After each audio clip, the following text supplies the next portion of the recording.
armas, batallas y hombres que cambiaron el curso de la historia. Esto y mucho más en Bellum Artis Historia Militar.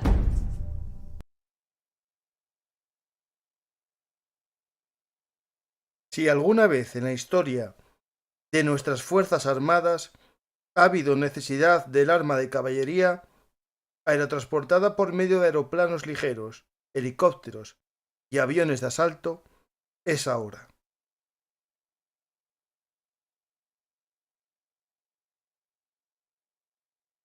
Hola amantes de la historia, soy Francisco Arzacampa y esto es Vietnam. No, esto es Bellum Artis, Historia Militar.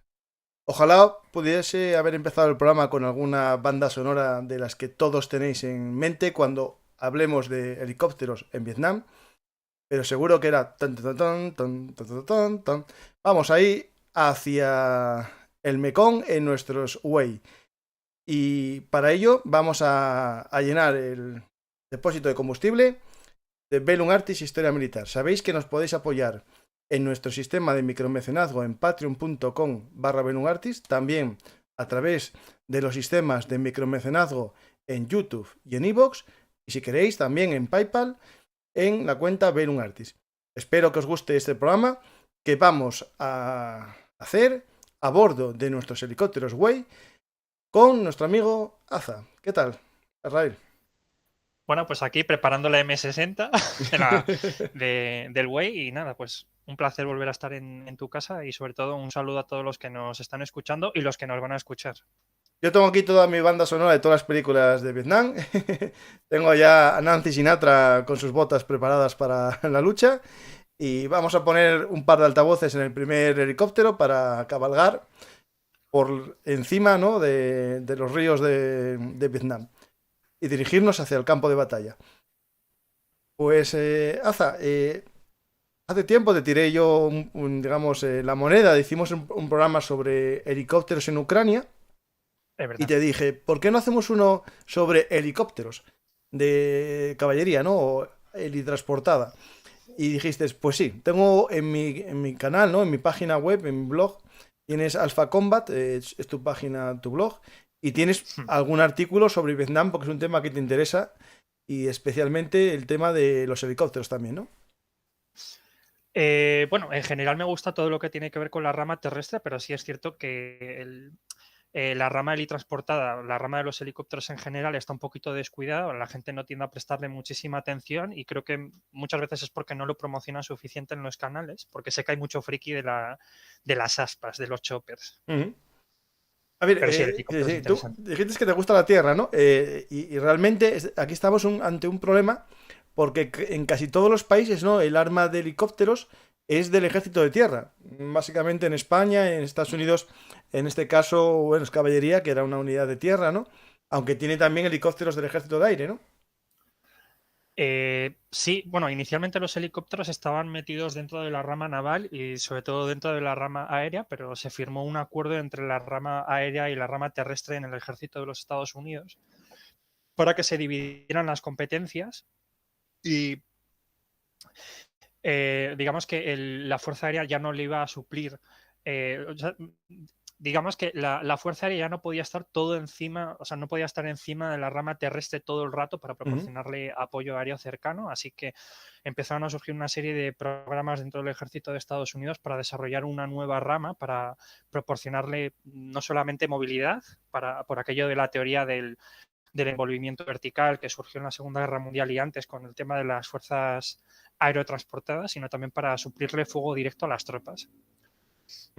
Y empezaron a surgir una serie de requisitos, algunos un poco absurdos, en los cuales les pedían ciertas aeronaves que tenían que cumplir una serie de requisitos relacionadas con el peso y demás. Y la verdad es que ahí el helicóptero tuvo muchísima tela que cortar, especialmente después de las experiencias en la Segunda Guerra Mundial y sobre todo en la Guerra de Corea, que digamos que es bueno, y también la Guerra de Argelia.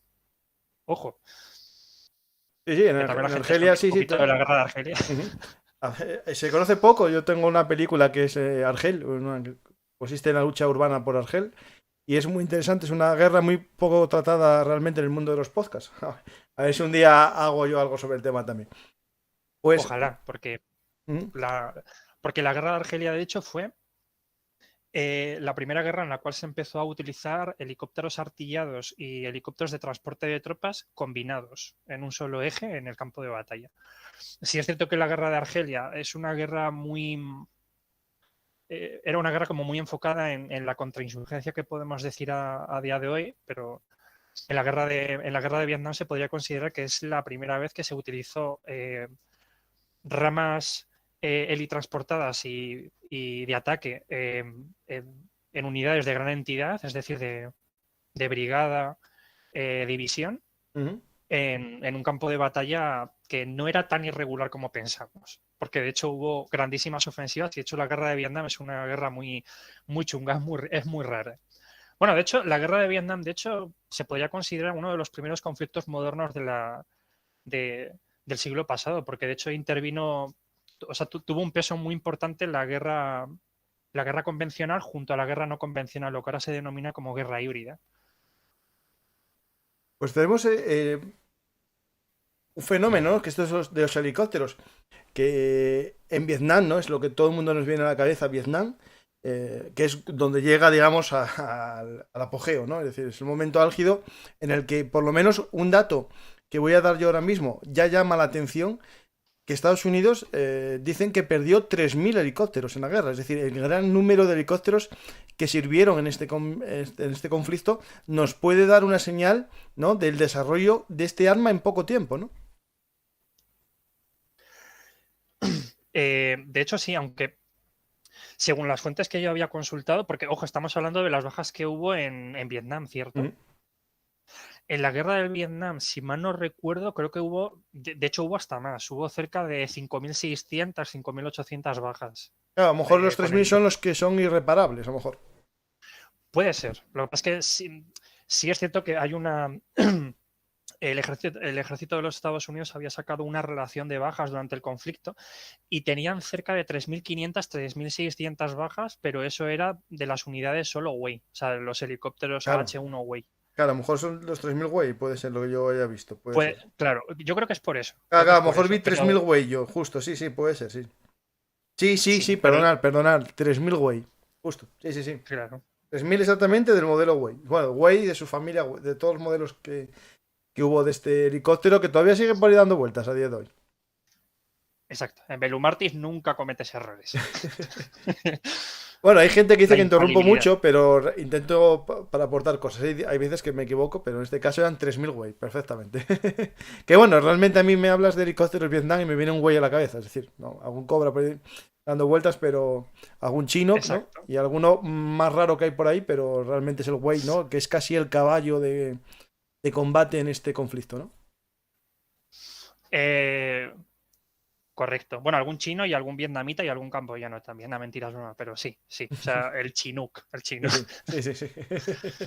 Hombre, durante la guerra de Vietnam se utilizó una gran cantidad de helicópteros y de hecho muchísimas bajas que hubo al inicio las habían tenido de hecho con helicópteros que no tenían nada que ver con los que tradicionalmente solemos asociar al conflicto, pero creo que aquí me estoy adelantando un poquito. Sí. Vamos a comenzar, voy a poner una pequeña cuña de autopromoción del canal para que la gente se anime a apoyarnos, ¿no? Y seguir contando historias. No, es un segundo que la gente lo vea y comenzamos el programa. Ir poniendo todos, por favor, como decían los bromistas en las películas, el casco debajo de las partes para protegeros, que no va a gastar el gobierno, el Pentágono, dinero en el blindaje del Way. Por tanto, poner todos el casco debajo de vuestras partes, que comenzamos a salir en dirección hacia el delta del Mekong. Vamos a la autopromo y para adelante.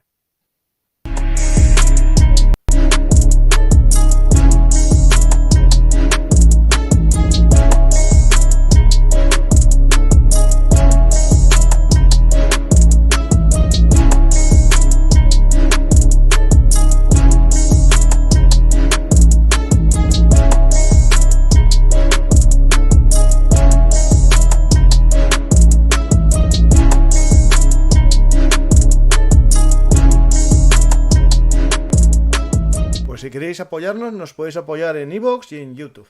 Pues, Aza, comenzamos, ¿no? Vamos a comenzar primero el concepto, podemos comenzar, ¿no? Por el concepto que acabas de decir antes, ¿no? El envolvimiento vertical, ¿no? Que tiene que ver un poco con el concepto que vamos a empezar a hablar aquí del asalto aéreo, ¿no? Es decir, se puede hacer con el paracaidistas, ¿no? Se puede hacer también con planeadores, o cuando aparece el helicóptero ya a un nivel operativo interesante, se puede hacer con helicópteros. Es decir, básicamente todo lo que vamos a ver hoy es un desarrollo del concepto del envolvimiento vertical, ¿no? Correcto. El envolvimiento vertical es un concepto bastante intuitivo y básicamente lo que implica es que en el campo de batalla hay varios ejes. Está el ancho y está la profundidad del campo de batalla. Y generalmente cuando tú tratas de envolver a una unidad enemiga o, por ejemplo, en el contexto de la guerra móvil, intentas avanzar por el campo de batalla mediante grandes crochets, como se suele decir.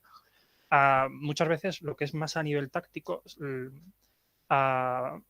se estaba estudiando la posibilidad de poder envolver a la unidad enemiga cortándole directamente la retaguardia sin necesidad de tener que andar dando la vuelta con uno de tus flancos alrededor de todo el enemigo, porque en el tiempo que tú tardas en cerrar una bolsa al enemigo, el enemigo puede escapar del campo de batalla. Entonces el envolvimiento vertical te puede permitir un montón de cosas en el campo de batalla, no solamente rodear a una fuerza enemiga, sino también dispersar la defensa de un enemigo, o por ejemplo cortarle los refuerzos, o por ejemplo cuando el enemigo está retrocediendo, que unidades que no hayan sido detectadas te empiezan a generar emboscadas en retirada para ralentizarte la retirada y ponerte más a huevo de las unidades aliadas que están avanzando. Es un concepto bastante versátil. Y claro, para ello necesitas un vector de transporte aéreo. Y el vector de transporte aéreo por antonomasia era el que más desarrollado estaba por aquel entonces, que era el avión. Sí. Y de ahí surgen las tropas aerotransportadas, que su función es esa, es el envolvimiento vertical en el campo de batalla, también el puente aéreo, que es otra cosa que no tiene nada que ver.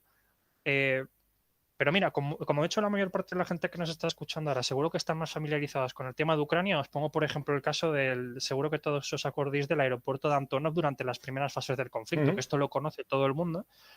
Por ejemplo, ahí los rusos lo que intentaron hacer es precisamente, se enviaron una fuerza helitransportada explotando la movilidad que no puede tener una fuerza convencional como un BTG para llegar hasta el aeropuerto de Antonov, tomar al enemigo por sorpresa y establecer una cabeza de un puente aéreo para que empezaran a venir aviones pesados rusos y empezar a desembarcar una gran cantidad de tropas ligeras en Kiev para tomarla. Eso también es otro objetivo, porque por un lado tienes el rol de asalto, que es el andar desplegando tropas en un determinado punto para que ataquen, para que consoliden una posición, pero es que luego también tienes el elemento del puente aéreo, que no tiene nada que ver y que consiste simplemente en derivar fuerzas de un punto A a un punto B. Claro, para eso necesitas una pista de aterrizaje, necesitas una infraestructura, etcétera. Que eso ya son algunos problemas que van asociados a la rama aérea. Que también tiene sus ventajas, pero estas son algunas de sus desventajas. Y ese es, así en síntesis, un poco lo que expone el concepto del envolvimiento vertical con un ejemplo que os acabo de poner. Hay que, desde el punto de vista un poco así de más simple, ¿no?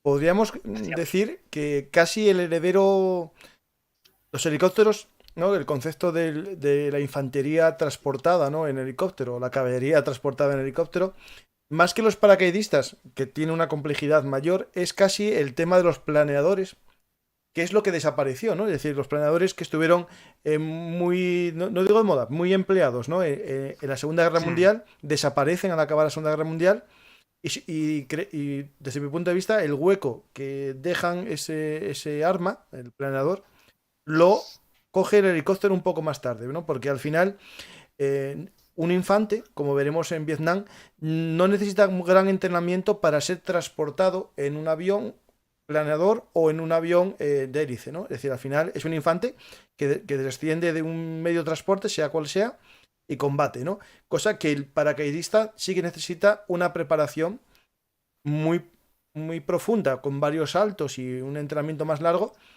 cosa que no sirve para poner este tipo de envolvimiento vertical a todo el ejército, ¿no? Depende, la verdad. Lo que acabas de exponer ahora tendría que desglosarlo en varias cosas porque es un tema un poquito complicado, pero sí, en términos generales No, hay no, algunas norma cosas general estoy hablando, claro, después hay complicaciones, sí. pero en Vietnam al final fueron helitransportados todas las unidades, marines y todo. Básicamente sí, lo único, sí he revisado que hay que distinguir dos clases de tropas. Cualquier tropa que pueda ser embarcada en un helicóptero Ujú. se le puede considerar técnicamente una tropa helitransportada. Pero luego hay una tropa que es la tropa de asalto helitransportado, que es una tropa especializada en asaltos transportados y que tiene su complejidad también. Y digamos que son como dos diferencias entre tropas. Es como la diferencia que hay, por ejemplo, entre la tropa motorizada y la tropa mecanizada en un ejército. Sí, sí. Sabéis que la tropa motorizada es pues, una tropa que va montada en un vehículo, como si fuera un taxi, para cruzar el campo de batalla y seguirle el paso al resto de las unidades en el campo de batalla, es a las unidades de infantería mecanizada, que son las que se especializan en el combate, en embarcar y desembarcar de una unidad y combatir en ella o con ella de manera orgánica en el campo de batalla. Pues esto es igual, es como que puedes llevar a soldados dentro de un helicóptero que no sean tropas orgánicas, que sí sean tropas helitransportadas, pero que no sean tropas especializadas en asaltos helitransportados. Sobre el entrenamiento de las tropas aerotransportadas, es cierto, se requiere un entrenamiento bastante intensivo para las tropas aerotransportadas. Sí es cierto de que también se requiere para las tropas helitransportadas. Y también es cierto que el curso o los cursos especializados para tropas helitransportadas, especialmente después de la guerra de Vietnam, con el surgimiento de los regimientos especiales de asalto, como por ejemplo el SOAR, Ujú. que de hecho también participó en la guerra del Vietnam, requieren un nivel de entrenamiento superior. Digamos que sería como las fuerzas especiales dentro de las fuerzas Sí, helitransportadas. sí, lógico. Entonces ahí vemos como tres ramas. Por un lado, fuerzas especiales, por otro lado, tropas de combate y luego simplemente tropas que pueden montar o no en función de la misión y que no son tropas orgánicas de la unidad. Ujú. Pues tenemos la Segunda Guerra Mundial, ¿no? El concepto de guerra vertical, ¿no? De este envolvimiento vertical, que tiene grandes éxitos, ¿no? Y grandes fracasos también en el tema de lanzar tropas por detrás de tus Correcto. líneas, ¿no? Que eso lleva el problema de la falta de apoyo, son infantería ligera con poca capacidad de lucha contra carros, ¿no? Al final Hmm. tiene unos hándicaps que ya los conocemos, por ejemplo, Macken Garden es un ejemplo, ¿no? De cómo una unidad aerotransportada es difícil que aguante un tiempo hasta que lleguen sus refuerzos. O en Hostomel lo vimos también, ¿no? Es decir, un ejemplo que vimos contigo también cuando tratamos el programa sobre guerra o helicóptero sobre Ucrania y hablamos del tema, pues lo explicamos. Vamos a comenzar en primer lugar, ¿no? Yo creo que antes de nada, el helicóptero es, bueno, tenemos un antecedente, ¿no? Que es el español, el autogiro, ¿no? De la Cierva. Exacto. De la Y Cierva, de Juan de la Cierva. ahí tenemos algo de ser los padres, ¿no? De ese medio aéreo, ¿no? De ese avión también, de giro. Y tenemos después también ya los helicópteros que se desarrollan en la Segunda Guerra Mundial, casi todos relacionados en el fondo, los que yo conozco, con la Marina. El alemán era un ejemplo de observador aéreo, es decir, se subía por encima incluso de los submarinos, tenían algo parecido a un helicóptero como cometa que se arrastraba y iba subiendo para aumentar, digamos, el ángulo de tiro. Los americanos también usaron el helicóptero en la Segunda Guerra Mundial como plataforma de observación. Y ya sería Corea, ¿no? Donde empezamos a usar el helicóptero a mayor escala, ¿no? Eh, Correcto. Lo único, sí, de hecho tú estás hablando, si mal no recuerdo, de los escuadrones de observación de Marina, los Sí. BMO, que le llaman, que tienen varios números, que cada uno tiene su propio logo y demás. Y sí, es que tradicionalmente se utilizaban para esa función. De hecho, había por ahí un antiguo. Bueno, era un comandante de alto rango, ahora mismo no lo tengo no tengo en la cabeza, solamente me acuerdo que se llamaba Edward Craig. Eh, y de hecho fue un gran defensor del helicóptero. Y de hecho consideró que el helicóptero en Corea fue realmente donde empezó a madurar para llegar a formar parte de una doctrina consolidada con unas tácticas bien definidas. Ujú. Ojo, donde empezó a despegar esos conceptos que sin embargo no tuvieron origen en la guerra de Corea, sino que tuvieron origen en la Segunda Guerra Mundial. Porque, por ejemplo, en el sudeste asiático, Entre el 43 y el 44 se efectuaron, de hecho, varios rescates por parte de la RAF y por parte de las tropas estadounidenses de pilotos británicos que habían sido, bueno, mejor dicho, de pilotos aliados en general, porque realmente estuvieron combatiendo varias naciones. Pues fueron allá a rescatarlos, lo que se llama Medevac, Medical Evacuation, o SAR, que significa Search and Rescue, o sea, buscar y rescatar, etcétera. Y realmente donde más se empieza a ver el uso de los helicópteros como elementos de observación, sí es cierto de que es más en Corea. Por ejemplo, una de las cosas que más le gustaban a los americanos y a otras naciones era que el helicóptero te permitía poder establecer un puente directo entre dos buques, o sea, entre dos barcos, para llevar a oficiales o, por ejemplo, para llevar a observadores cerca de la costa para afinar más el tiro de la artillería. Pero claro, la observación es sobre el campo, pero también había una observación que era observación de apoyo para el fuego. En plan, tú tenías tus pedazos de cacho de trozo de cañones en los buques y luego tenías a un pequeño helicóptero, generalmente, pues por ejemplo, un Sikorsky 4, por ejemplo, con un comandante con un periscopio enviándole, o sea, con unos prismáticos, perdón, enviándole las coordenadas al buque. Y también te permitía coordinar con otros buques al poder derivar a oficiales de una unidad a otra.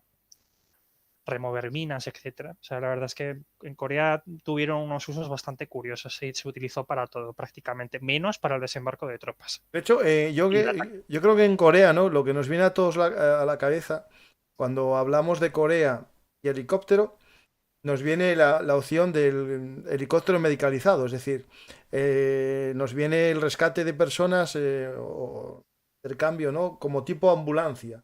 Y eso nos viene a casi todos, yo creo que por la película Más, ¿no? La serie de Más de televisión. La película, bueno. Exacto, es verdad, tienes razón. Lo único, yo no tuve ocasión de verla, pero sí, parece que fue entre comillas, un taquillazo de aquellas. Sí, no, fue más que la película tal, pero la serie de televisión, esto para los viejunos como yo, así cincuentones casi, ya tú eres más joven. Bueno. Era la serie, no sé, yo creo que más, bueno, la única que vimos casi en España de Corea, yo creo que es la única, o sea, no hubo otra cosa en el referente cultural español, ¿no? Que más, que significa Mobile Army Surgical Hospital, es decir, hospital cirujano móvil de la Armada, ¿no? Es decir, quirúrgico más bien, ¿no? Bueno, de todas formas no me exageres que todavía está hecho un mozo, ¿eh?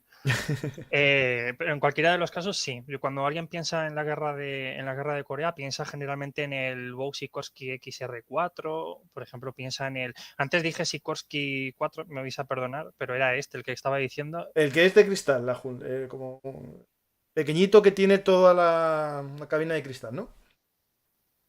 De hecho, bueno, claro, es verdad. De hecho, voy a tirar de imágenes ya que te las he pasado. A ver...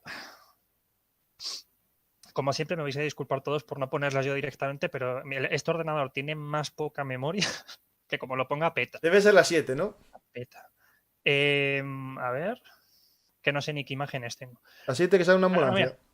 Me ha faltado subirte la que yo quería, que era la del Sikorsky H5, que yo me acuerdo una vez que con mi compañero Poliorcetos de Por Tierra, Mar y Aire nos reímos un huevo hablando de lo feo que es ese helicóptero. Lo busco, creo que sé cuál es. Pues. Sikorsky. Por lo menos de frente, de lado, bueno, tiene su encanto, pero es un poquito feillo. No, es bastante feo, ahí va, ¿eh? Y lo voy a poner en versión de rescate, para que se vea más amarillo, más el que has puesto, el de la imagen que te he dicho yo, la imagen número 7, ese es el Bell modelo 47. Ese es el de la película, el de la serie. El Bell, sí, que ya lo puse antes. Que es el que tiene como la cabina toda de cristal, muy bonito, que parece un Gacela actual. Pero aquí está el que tú dices, que es feo de narices, sí. Sí. Nunca Bueno, yo al Bell modelo 47 yo le llamo libélula, porque parece una libélula.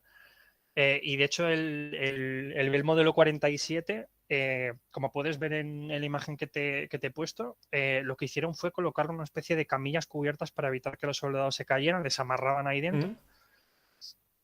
Y de hecho también tenían otra cosilla, que era que en el tren de aterrizaje le había colocado unas extensiones que eran una especie como de flotadores grandes para que pudiera aterrizar en el agua, aprovechando de que tenía muy poco peso. Que eso también es algo que no pueden hacer muchos helicópteros. Hay alguno que puede hacerlo y hay alguno también que puede expulsar unos flotadores de emergencia, como por ejemplo el Chinook u otros helicópteros. Pero por ejemplo estos helicópteros aprovechaban de que eran muy, muy ligeritos, le colocaban dos extensiones que eran como dos tanques, como dos bombonas alargadas en los laterales y podían flotar en el agua. Con lo cual también te permitía hacer un aterrizaje de emergencia si por ejemplo el helicóptero te estaba empezando a fallar, etcétera. Bueno, un aterrizaje de emergencia depende, porque la mayor parte de estos helicópteros que se utilizaban durante la guerra de Corea no tenían sistemas redundantes. Eso significa de que si te pegaban un tiro en la transmisión o en el motor, hasta luego, Lucas. Sí. Te quedabas ahí. Pues el que te De gusta a hecho, ti, el Sikorsky este H5H, también le pusieron para flotar en el agua, ¿eh? El feo. sí, aunque El feo, ¿eh? el Sikorsky H5 no me gusta, es más feo que la parte trasera de Sí, un sí, pues, frigorífico. pues De hecho, ya lo verás, cuando veas el vídeo ya verás, ay, no pude descargar la foto, en versión anfibia.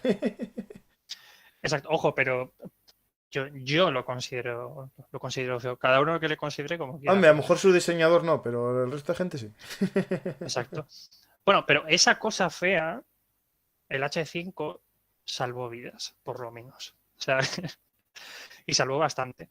De hecho, en la guerra de Corea, en términos absolutos, creo que se habían rescatado cerca de 9.500 o 9.600 soldados durante toda la contienda. O sea, eso es casi una división. Sí, sí. Entonces, digamos que la repercusión que tuvo los helicópteros en transportar, porque no deja de ser al fin y al cabo una función de transporte, pero encuadrado dentro de lo que se suele denominar SAR, de Search and Rescue, concretamente en la sección de Medevac, o sea, Medical Evacuation o evacuación médica, que no es técnicamente lo mismo y también hay que cortar, o sea, también hay que matizar una pequeña cosa, porque por ejemplo los helicópteros en la guerra de Vietnam no iban, desembarcaban a las tropas y se iban. Iban, desembarcaban en las tropas y aprovechaban el viaje y se llevaban a soldados heridos. A eso les llevaban el culo, mientras que los soldados que acababan de desembarcar relevaban a las tropas anteriores. Por eso solían combatir por eso las divisiones y los regimientos solían combatir fundamentalmente en batallones y esos batallones solían ser desplegados en compañías utilizando pues 12, 13, 16 helicópteros y solían relevarse por tandas, por así decirlo. Pero esto en Corea todavía no había llegado, con lo cual el helicóptero de transporte tiene la facultad de que te puede transportar tropa y te puede evacuar tropa. Pero estos helicópteros que se utilizaron en Corea solo valían para para transportar a algún oficial de Chichinabo, un sargento, un teniente o algo así. También se utilizaron helicópteros Sikorsky y demás, por ejemplo, para llevar material militar, munición, para llevar mapas o llevar documentos importantes para los oficiales. Por ejemplo, para enlazar unidades que estaban muy aisladas y no tenían otra manera de comunicarse, también era bastante útil. Y el helicóptero también ayudó a otra cosa, que es a garantizar la coordinación entre las unidades. La segunda función también del helicóptero es, como se decía en el libro de Stanby, que había por ahí un oficial de alto rango que lo que había dicho es que el helicóptero será, mejor dicho, aquel elemento que nos libre de la tiranía del terreno. Sí. Pues por ejemplo en Corea también sirvió para eso. También sirvió para remover minas marinas, sirvió por ejemplo para hacer rescates en alta mar. O sea, realmente se utilizó para mucho y para nada al mismo tiempo, porque realmente Corea del Sur fue como un lugar donde el helicóptero todavía no formaba parte oficial de ciertas unidades militares en el campo, pero en base a ir probándolo poco a poco, ensayo y error, probarlo para llevar munición, probarlo para llevar medevac, poco a poco fue persuadiendo a los mandos, sobre todo al final de la guerra, de las grandes repercusiones que podía tener el helicóptero. Hablaremos Y luego le ahora, dieron una vuelta más. hablaremos de esas vueltas que dieron a la cabeza los oficiales y voy a hacer una pregunta que hay aquí en el chat, que me parece el momento adecuado justo de hacerla. Y ahí va. Me preguntan en el chat, ¿no? Que si existe alguna, digamos, normativa o algún rango, ¿no? De los helicópteros medicalizados. Es decir, como los hospitales tienen protección, ¿no? Y los barcos hospital, supuestamente en los tratados internacionales tienen seguridad. Un helicóptero que esté marcado con la Cruz Roja o la Medalla Roja, es decir, ¿tendría el mismo protección que una ambulancia? Yo creo que sí. Siempre, claro, el problema, como tú muy bien dices, los helicópteros de transporte de tropas se utilizaban también para volver soldados heridos, ¿no? Con el famoso dock del pelotón o lo que sea. Es decir, hay que diferenciar los dos conceptos, el helicóptero ambulancia del helicóptero utilizado como ambulancia, ¿no? Bueno, creo que sería bastante atrevido por mi parte afirmarlo de manera rotunda. Me quiere sonar que sí y no. Me explico. En teoría, todo lo que esté marcado con una cruz roja no lo puedes disparar. Sí, sí. Ahora bien, sí es cierto que los propios soldados en tierra no son tontos y si, por ejemplo, ven, me lo invento, no ha pasado y espero que nunca pase porque sería un chiste. Pero imaginaos, por ejemplo, un Mi-24 con una cruz roja. No va a pasar. Un Apache con una cruz roja. No va a pasar. Pero imaginaos, por ejemplo, que hay un helicóptero eh, que viene a rescatar soldados, Mm. pero en realidad, por ejemplo, pues yo que sé, una unidad de observación, una unidad avanzada, alguien te ha informado de que dentro de ese helicóptero se está utilizando para transportar tropas detrás de las líneas enemigas. Sí. Tendrás que derribarlo. Porque si no lo derribas, estás comprometiendo a tus propias tropas al dejar que tu enemigo te ande insertando tropas en retaguardia. Pero volvemos otra vez pero que al fin y al cabo esto, por ejemplo, suele pasar mucho en Oriente Medio. Por ejemplo, pasó en algunos conflictos que tuvo Israel en el Líbano, que, por ejemplo, hubo... No lo voy a justificar ni mucho menos, ni lo uno ni lo otro, pero esto por lo menos es algo que dijo Israel. Yo no sé si es cierto, ahí no me meto, porque es un tema complicado y tampoco quiero que peleéis en el chat. Pero en teoría Israel dijo que, por ejemplo, las tropas de... eh, la- los fundamentalistas islámicos que habían en la zona del Líbano, fundamentalmente Hezbollah, utilizaba algunos hospitales para guardar armamento. Ujú. Claro, desde un punto de vista israelí es legítimo. Si es un hospital, están metiendo munición, están metiendo soldados y lo están utilizando como base de avanzada, por más cruces rojas que tenga, esos soldados que están ahí pueden matarme a mis tropas. Tengo que hacer algo. El problema surge cuando no puedes demostrarlo y efectúas un ataque y mueren civiles. Es que también te puede pasar eso, que te cargues un helicóptero y a lo mejor dentro de ese helicóptero efectivamente hubiera soldados heridos, se te puede caer el pelo.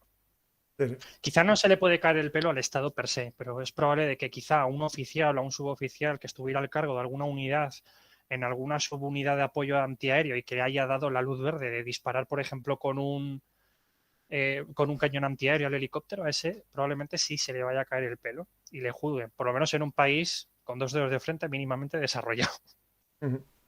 Pues Con lo vamos cual a mí a... me Sí, suena sí. que sí, ¿no? Es un poco complicado. Yo estoy contigo, coincido casi al 90% con lo que dices, o sea que sí.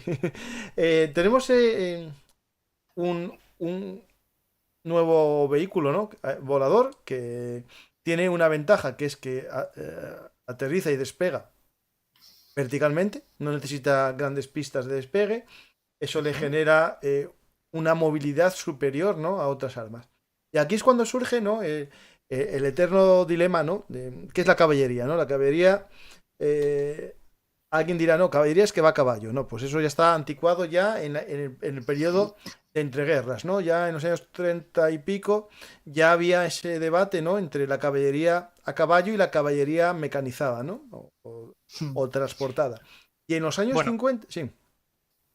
no, solamente iba a decir que según el libro de Stanby sobre la anatomía de la primera división aerotransportada, que por cierto es un libro buenísimo que os lo recomiendo a todos, de un tal Stanby, que se llama eso, es Anatomy of the First Cavalry Division, o sea, Anatomía de la primera división aérea transportada a los Estados Unidos, que es buenísimo ese libro. Y él, por ejemplo, dice que la caballería se debería de dividir, por un lado, en caballería pesada y en caballería ligera. Digamos que lo que tratan de hacer las tropas transportadas es un poco beber de la doctrina de la caballería ligera que utilizó, por ejemplo, los Estados Unidos, por ejemplo, en las guerras indias o, por ejemplo, la que utilizó contra México en las guerras de frontera, etcétera. Y para ellos la caballería ligera se marca por lo siguiente. De hecho, esto creo que era del mayor general Harry Kinard, que fue el que dijo lo de liberarnos de la tiranía del terreno. Ujú.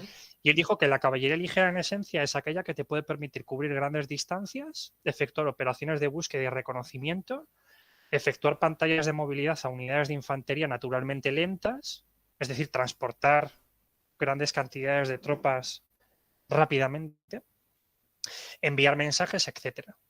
Digamos que eso sería la esencia de la caballería ligera. Pero es que, claro, tenemos un problema, porque durante la Segunda Guerra Mundial eh, el concepto de caballería surge dentro de la rama acorazada. Pero claro, Claro. tenemos a la caballería acorazada y luego tenemos a la caballería aérea o la caballería alitransportada. Que lo del el término, al fin y al cabo, de caballería, tanto para la rama acorazada como para la rama para la rama de helicópteros, eh, no tiene realmente muchísimo sentido porque no están utilizando caballos, pero sí es cierto de que lo que tratan de aportar dentro de sus ejércitos es esa flexibilidad o esas capacidades que tú buscabas en ejércitos antiguos, que es moverte Ujú. rápido por el campo de batalla, acosar a las tropas, cortarle la retaguardia, que es exactamente lo que hacen las tropas helitransportadas del ejército de los Estados Unidos y de cualquier otro país que tenga estas unidades destacadas. Ujú.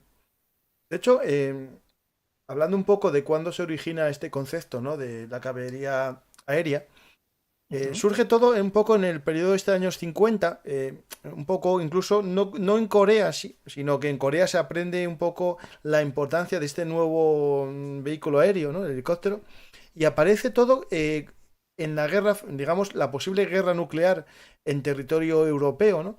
En el que se dan cuenta que la agrupación de tropas podría ser un problema muy importante en caso de un ataque nuclear, ¿no? Porque si tú tienes una división esparcida solo por 10 kilómetros de frente, porque están vinculados a las carreteras, ¿no? Vinculados a medios de transporte y están todos agrupados en un área pequeña con una gran, bueno, una bomba táctica a lo mejor, no muy grande, una bomba táctica, podías perder una división, ¿no? Y entonces empiezan a pensar, ¿no?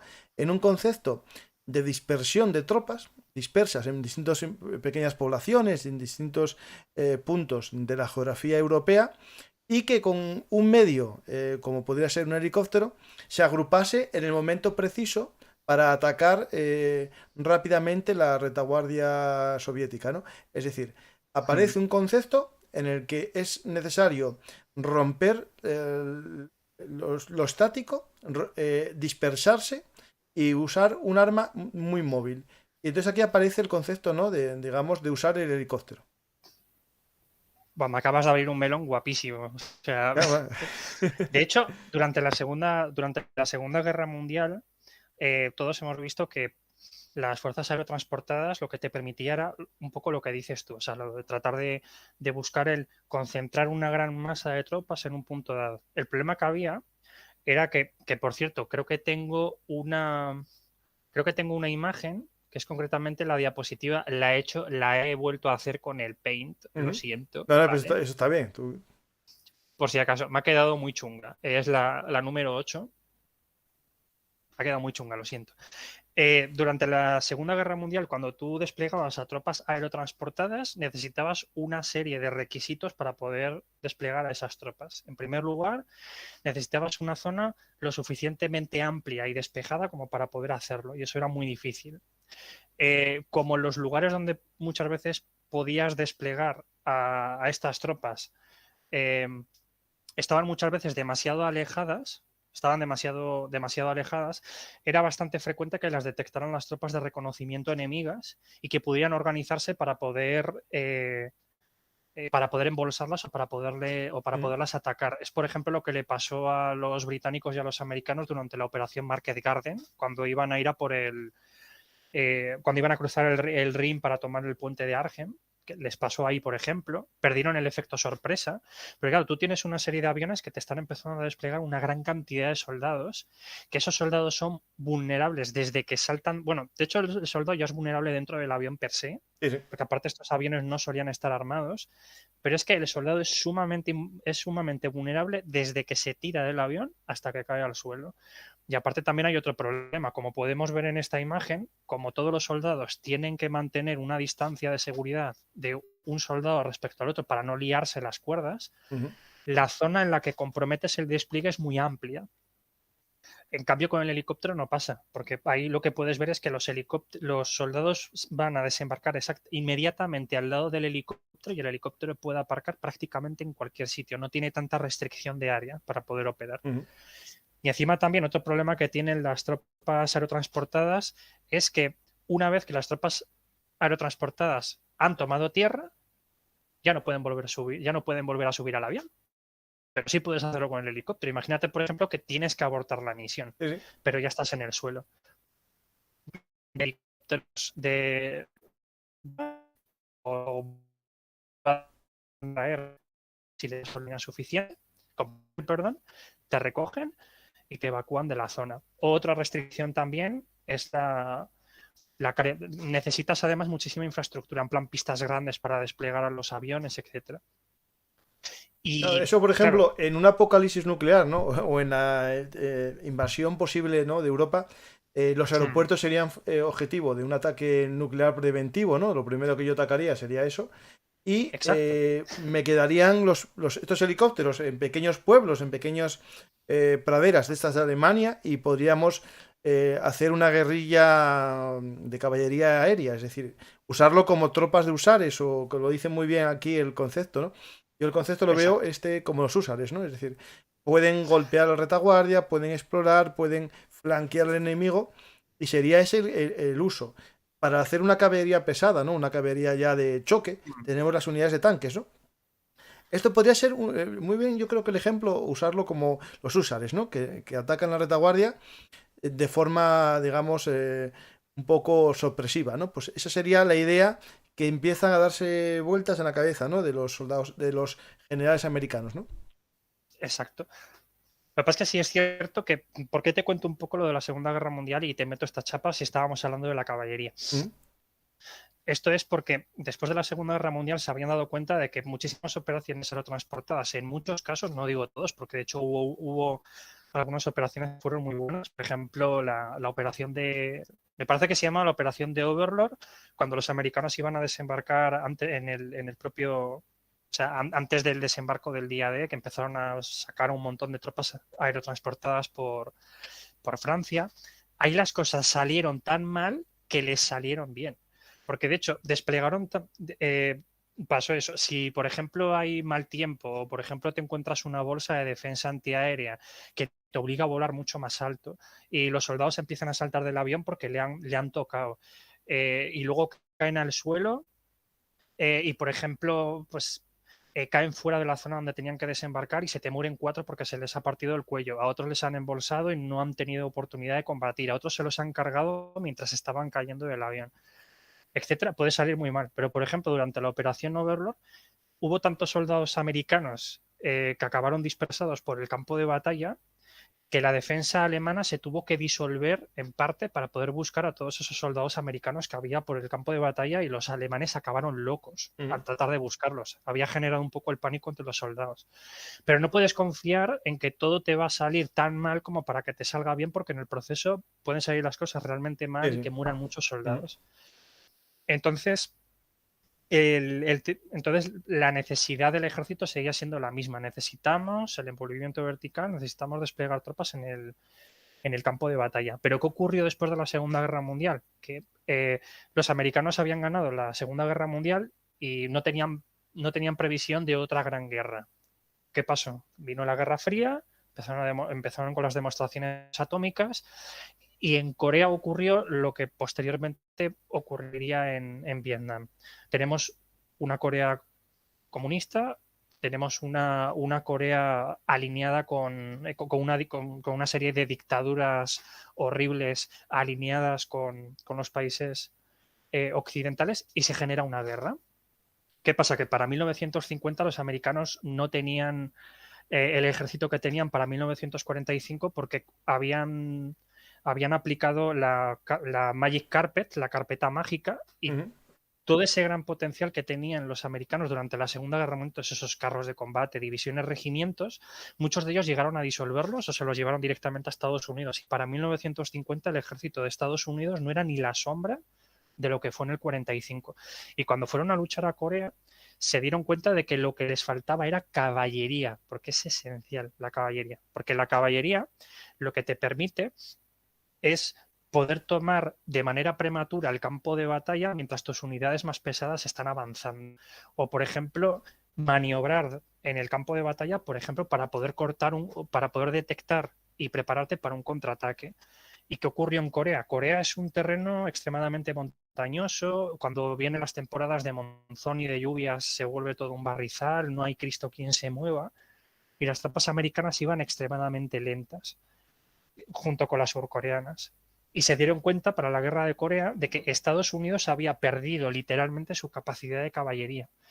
Y eso fue horrible porque de hecho muchísimas batallas se podían haber evitado, muchos desastres con una unidad de caballería que por ejemplo les hubiera informado de manera prematura sobre una ofensiva china o etcétera. O por ejemplo haber cortado la retaguardia a un enemigo o los refuerzos al enemigo o por ejemplo haberles atacado en zonas muy vulnerables, porque esas mismas vulnerabilidades también las tenían los norcoreanos y los chinos. Pues sí es cierto de que los chinos iban muchísimo a pie, entonces como eran ejércitos donde iban muchísimo a pie, no tenían tantas restricciones en el terreno, paradójicamente, y podían llegar a ser a veces incluso más rápidos que una unidad acorazada americana. No, claro, porque dependes de las carreteras.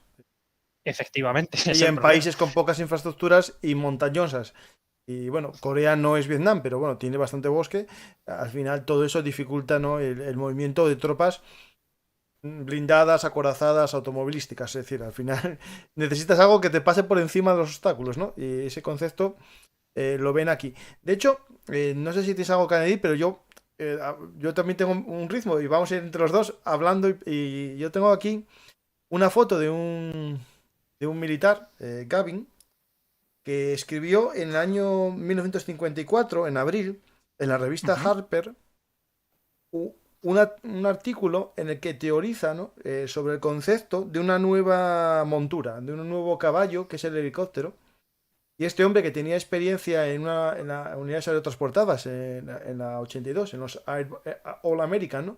Había estado en la Segunda Guerra Mundial como oficial en los aerotransportadas. Y este es el que teoriza, ¿no?, con el concepto, ¿no?, de este concepto de una nueva caballería aérea, ¿no? Es decir, este es el primer teórico. Después ¿Puede ya... ser el general Hamilton, puede ser? No, Gavin. Ah, pensaba que era Hamilton, porque también había por ahí un soldado que era veterano de la Segunda Guerra Mundial, que de hecho en los 60 fue también uno de esos grandes impulsores que andaba todo el rato como mosca cojonera dentro de los mandos estadounidenses, tratando de convencerles de la rama de la nueva arma aerotransportada, bebiendo del concepto de la rama de caballería. Sí, no, de hecho, este Gavin ya en 1952 habló del concepto de esas unidades de caballería en la época nuclear, y en el 54 escribió un artículo en el que habla de este concepto de montura, la nueva montura, ¿no? Y dice lo siguiente: si alguna vez en la historia de nuestras Fuerzas Armadas ha habido necesidad de un arma de caballería, es ahora. Y él lo habla empleando el helicóptero como concepto, ¿no? O helicóptero o planeadores también le valía, ¿eh? Es decir, elementos que transportasen por el aire a la infantería. Sí, de hecho esas declaraciones tuvieron lugar entre mediados y finales de la guerra de Corea, porque realmente se estaban dando cuenta de eso, de que les faltaba un elemento de caballería, que es lo que dices tú ahora, efectivamente. De hecho, y luego también estaba también otros como Hamilton también. Este Gavin Efectivamente. fue el primero, ¿no?, el que dirigió la escuela de infantería de Fort Benning, donde se desarrolló la primera doctrina táctica del uso del helicóptero, en el año 55. Y tenía también estuvo vinculado con la escuela de aviación del ejército de Fort Rucker, en Alemania, en Alabama, perdona. Y todo esto al final se va experimentando. Estos son los primeros experimentos, ¿no?, del concepto.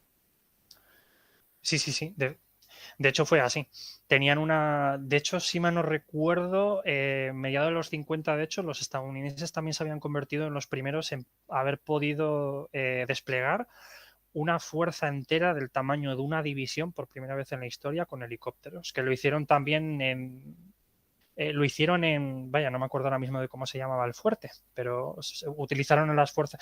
Me parece que fue en el campamento Pendleton, que actualmente creo que es uno de los campamentos de los marines del ejército de los Estados Unidos, que suelen hacer ahí maniobras con carros de combate, con helicópteros y demás.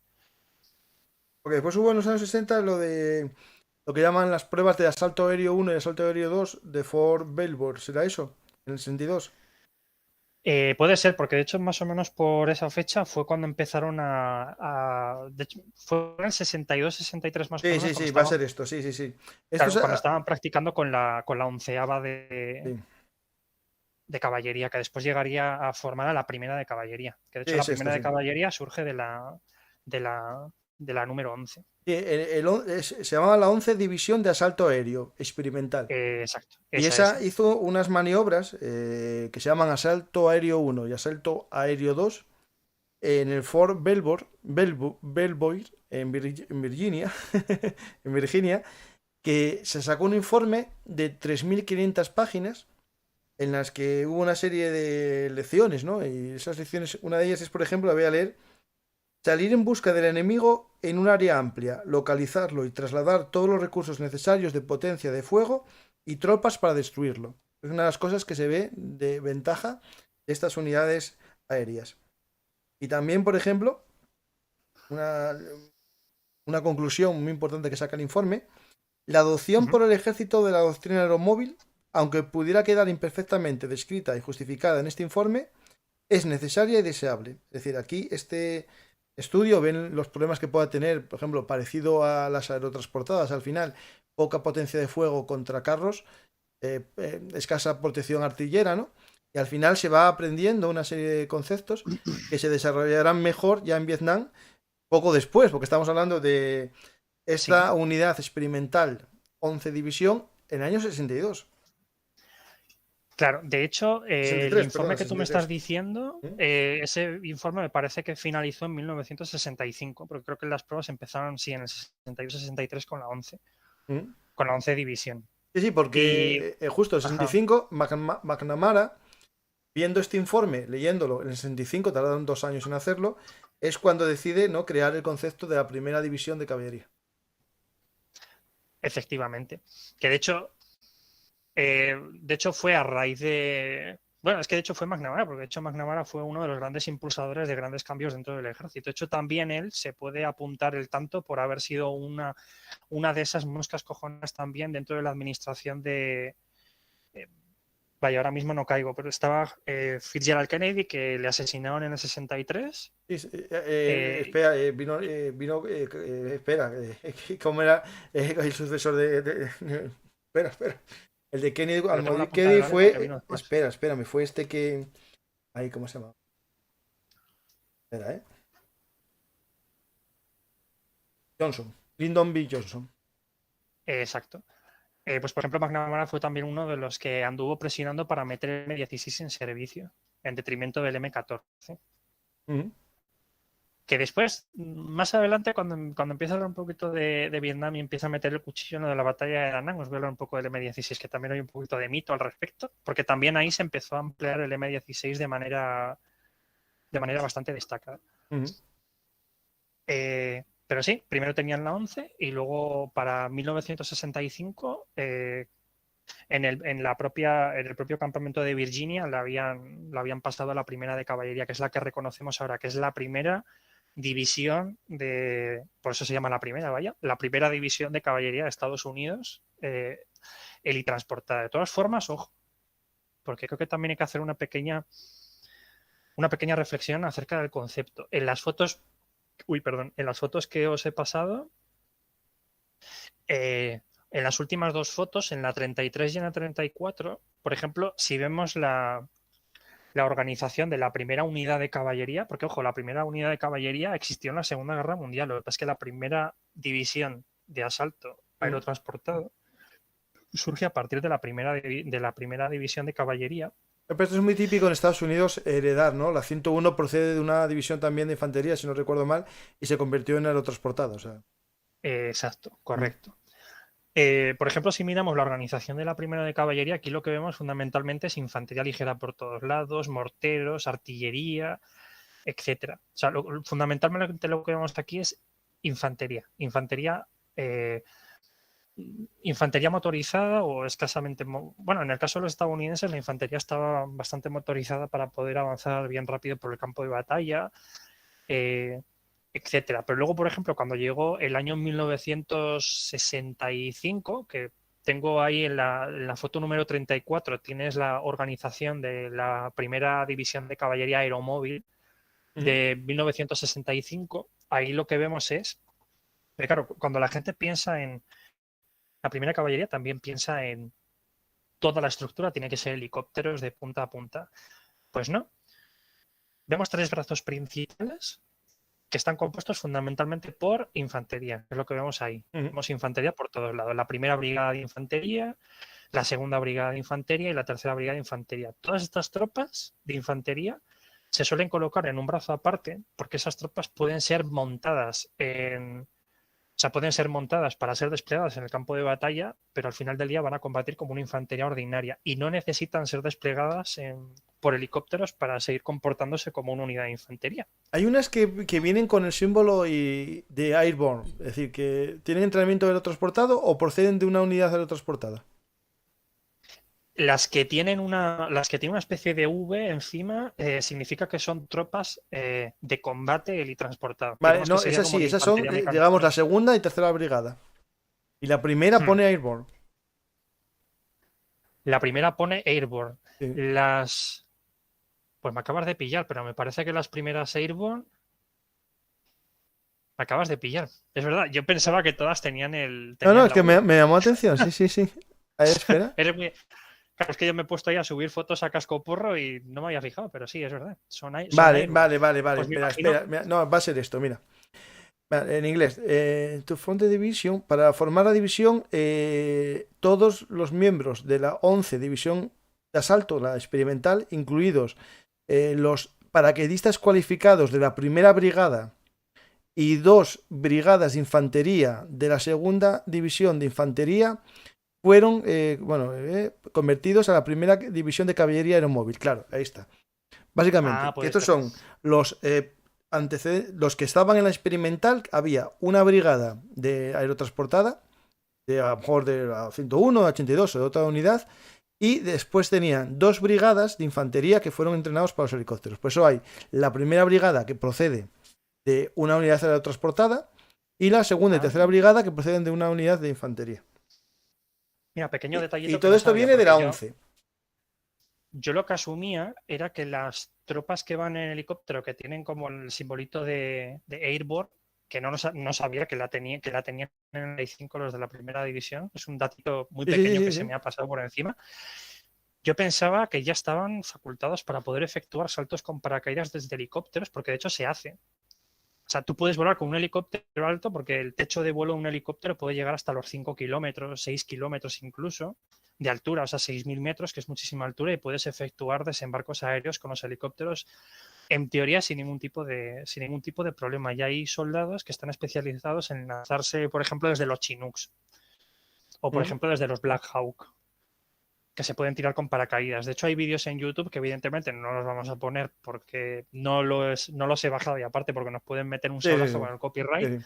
Pero si os metéis en YouTube, no ahora, después del podcast, por favor, o verlo en paralelo si queréis, hay soldados que se tiran con paracaídas desde helicópteros. Son estos. Claro. Son los de la primera brigada que tienen entrenamiento aerotransportado, justo son estos. Sí, me cuadra, porque de hecho si revisas, por ejemplo, dentro de la estructura todo el cuadro, vemos un cuadro de artillería, que es el cuadro central de los cuadraditos con los puntos, y luego tenemos al lado otro que es azul, que es la rama del grupo de aviación de la 11, que es la que utiliza pues ya los Chinooks. Vale, esos son los que derivan de la 10ª Brigada de Transporte Aéreo.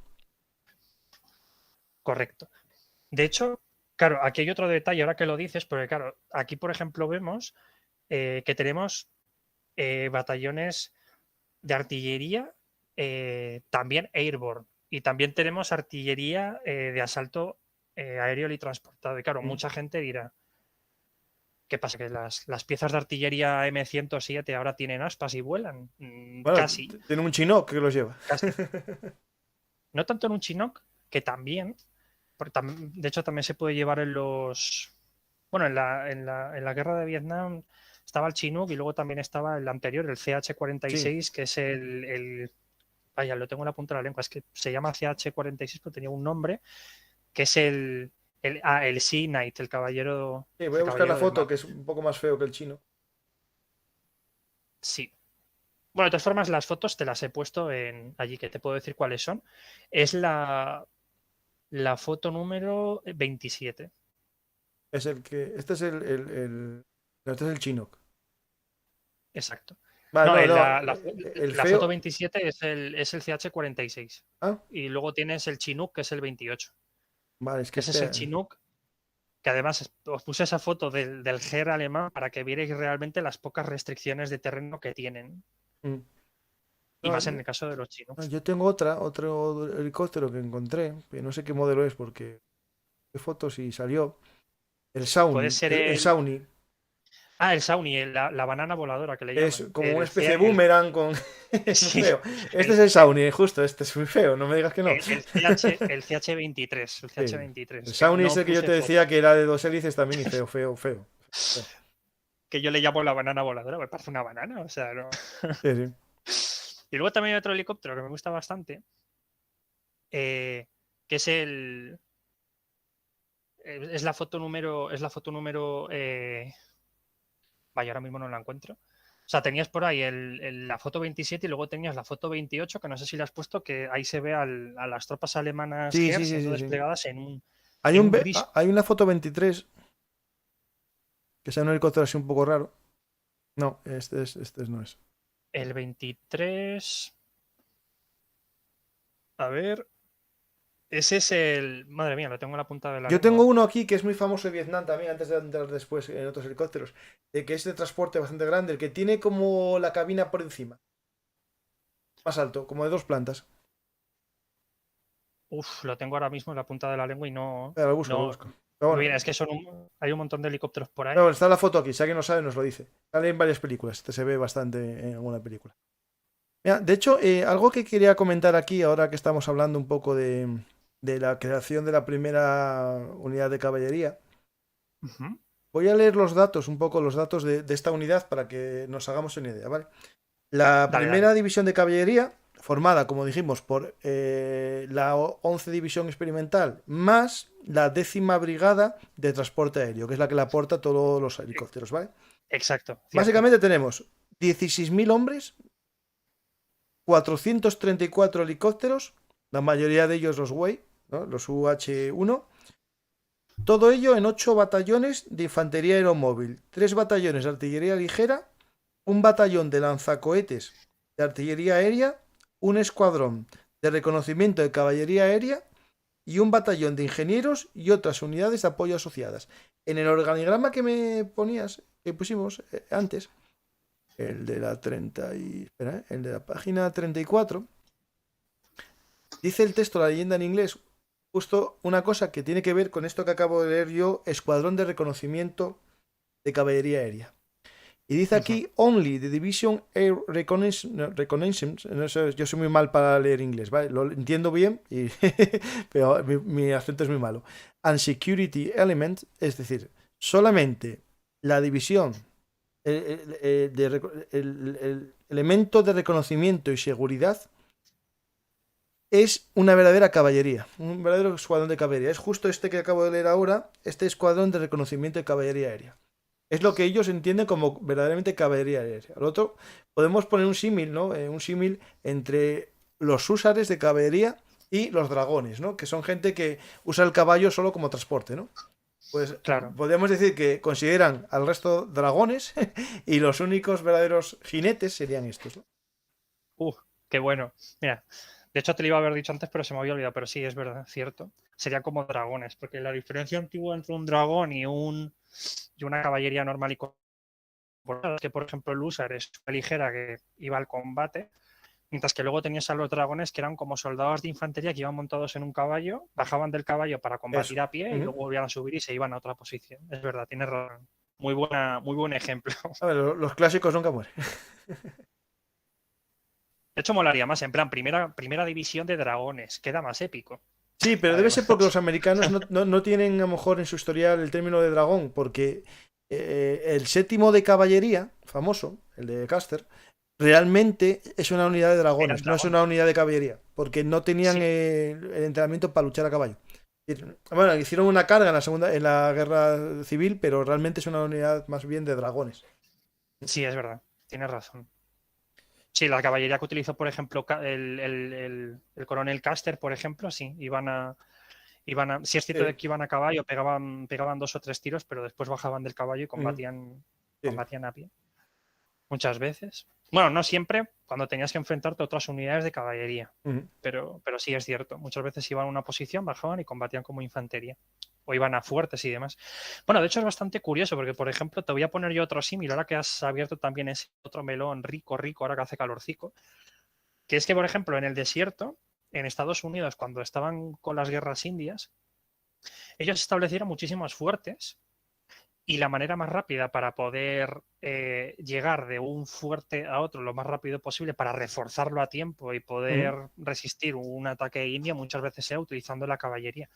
Pero es que en Vietnam también se hizo lo mismo, porque por un lado tienes las FBS, que son las Fair Base Support, o sea, las bases de apoyo de fuego, que eran literalmente todos de todos los helicópteros que ves ahí, los Chinooks, los Way, la artillería, lo que iban a una loma, por ejemplo, una colina, por ejemplo, la colina 881, que por cierto en Vietnam, cuando por ejemplo una colina se llama, por ejemplo, la colina 727, es porque tenía 727 metros de Sí, altura. bueno, eso es algo A que nivel del mar. en cualquier...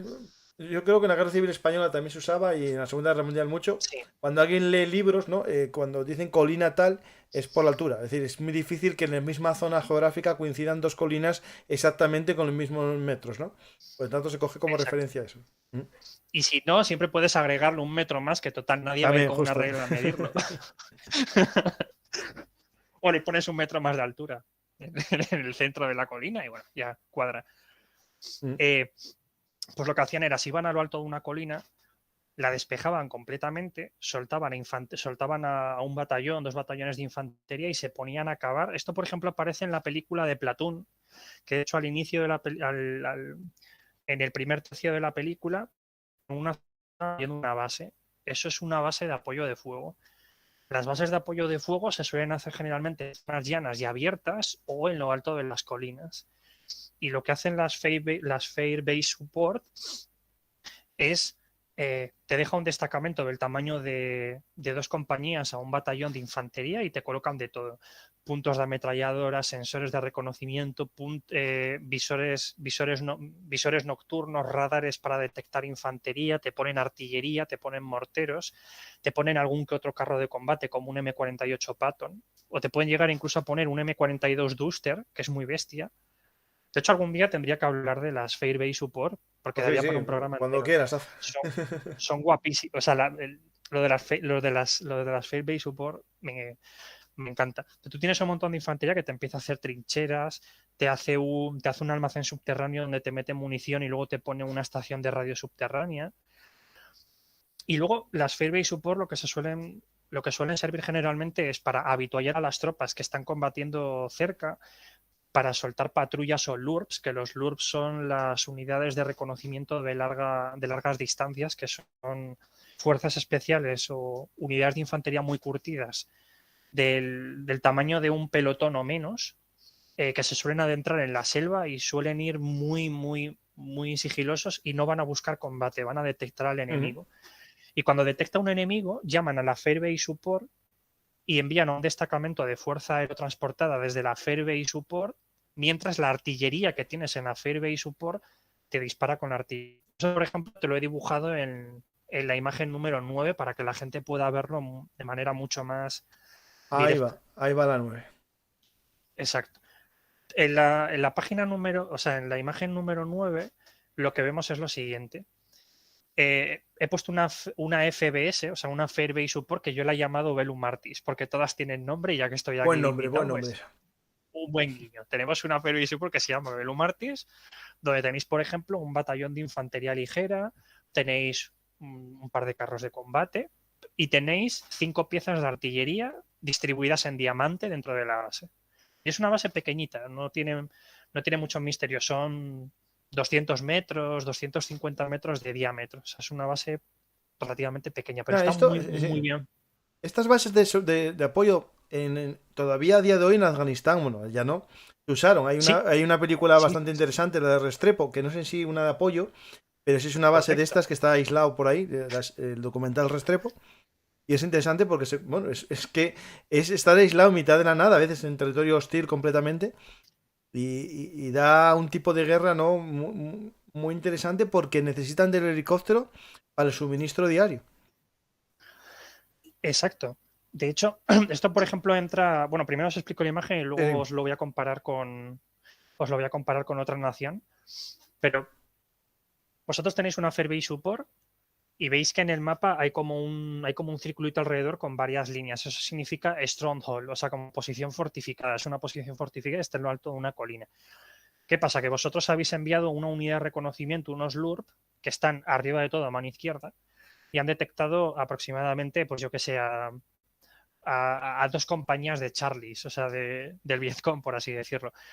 Y tú desde tu base lo que envías es a una unidad de infantería con un par de carros de combate. Ya están detectados, están en un valle, son fácilmente asolables, no hay artillería cerca, pues envías infantería y envías un carro de combate. Pero resulta que otra unidad al sur, un helicóptero de reconocimiento con helicópteros de ataque han detectado aproximadamente a 3 compañías de Charlie, que es un batallón.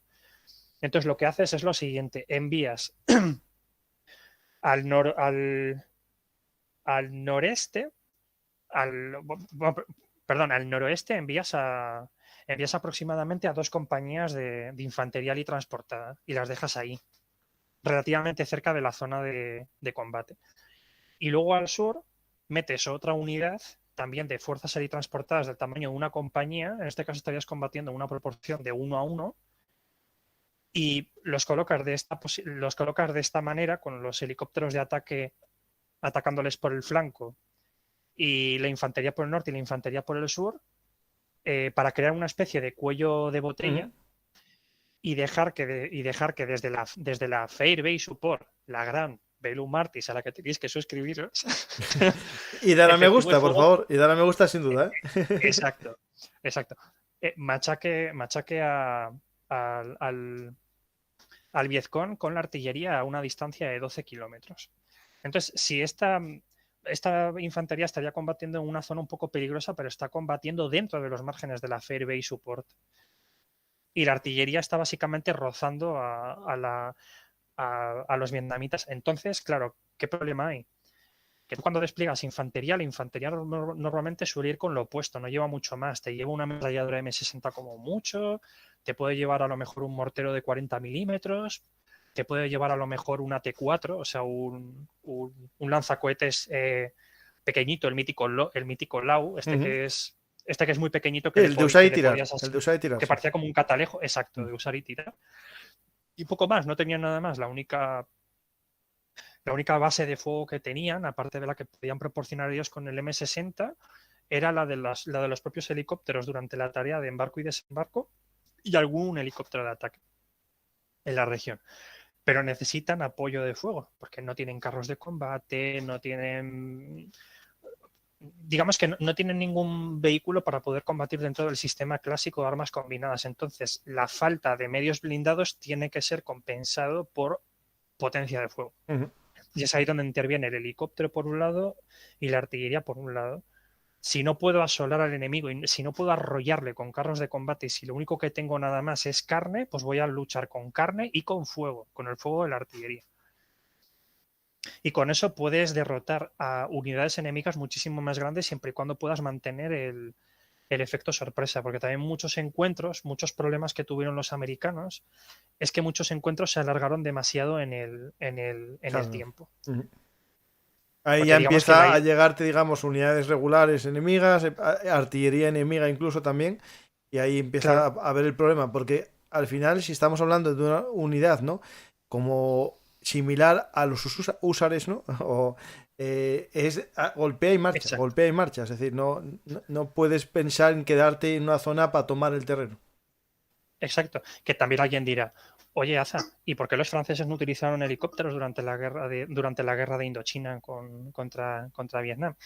Y sería una buena pregunta si no tuviéramos en cuenta una cosilla, y es que los franceses no tenían helicópteros suficientes y la mayor parte de los helicópteros que tenían los usaban fundamentalmente para operaciones mucho más pequeñas. Pero algo se usaron, incluso en Dien Bien Phu, se usaron algo para llevar tropas y suministros, me suena, ¿eh? Sí, en plan suministros, Mm. medevac, observación, etcétera. Pero, por ejemplo, un problema que tuvieron en Dien Bien Phu, que hecho Dien Bien Phu lo que pone de manifiesto son las carencias en las doctrinas en las doctrinas de combate en estas regiones, es que ellos sí tenían ellos no tenían una Fair Base Support, ellos tenían una base de alta entidad, porque mientras los americanos te establecían por todo Vietnam un montón de Fair Base Support, Ujú.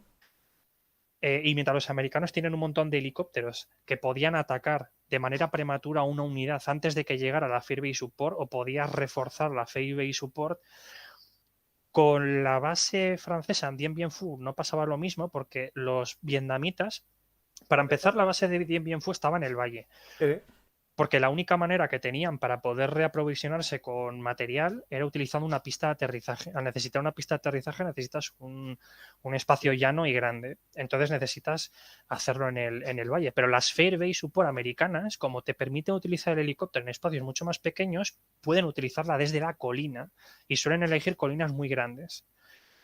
¿Qué pasó durante la batalla de Dien Bien Phu? Que los vietnamitas tomaron las colinas y eh, al tomar las colinas y situar la artillería contra una fuerza fundamentalmente estática, estás prácticamente vendido, porque era golpearte noche y día, noche y día, noche y día, y luego empezar a saltarte con oleadas de asalto prácticamente todos los días. Luego, aparte, cuando atacas con artillería durante mucho tiempo, una pista de aterrizaje no está en buenas no, condiciones sí, para no, no. aterrizar, y cuando te están atacando un montón de veces, no es buena idea aterrizar con el avión. Entonces muchas veces se tuvieron que lanzar recursos directamente desde el aire, y los franceses intentaron asaltos o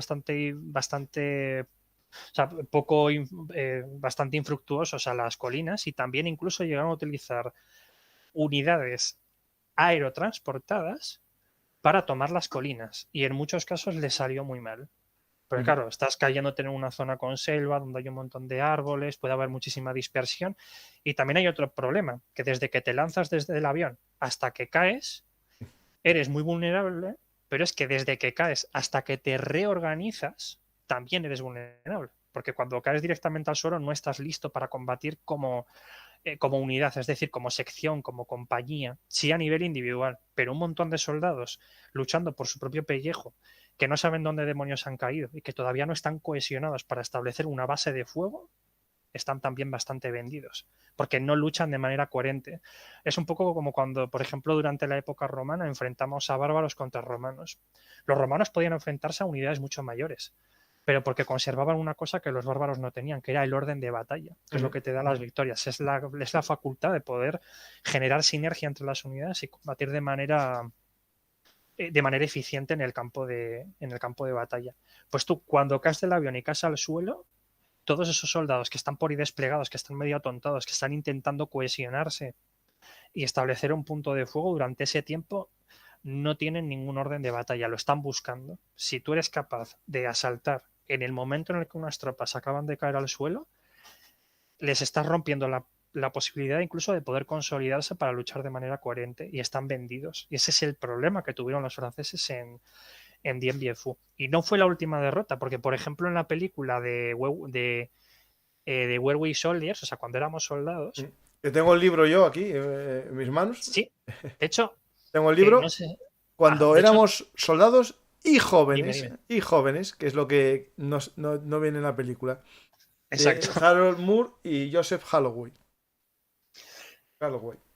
Había por ahí eh, una canción, una canción me parece que era australiana, que decía algo así como eh, I was only 15, o sea, solamente tenía 15, hablando de que solamente tenía 15 años. Y es una canción que estuvo dedicada a varios soldados australianos que combatieron en la guerra de Vietnam, que fueron sorprendidos en una emboscada, y varias personas que tenían, pues eso, entre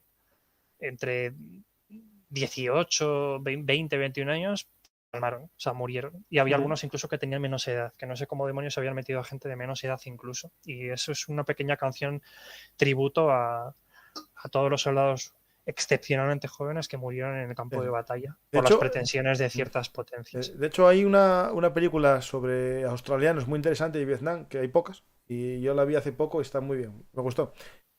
Yo no me acuerdo el título. ¿La película es australiana? Sí. Australianos, es que no sé, de soldados australianos. Espera. Es que sí, yo también sé cuál dices, pero no he llegado a verla. Pero también había una película francesa que se llama Dien Bien Phu. También. No, esta es de Vietnam. No, esta es de Vietnam. Australiana.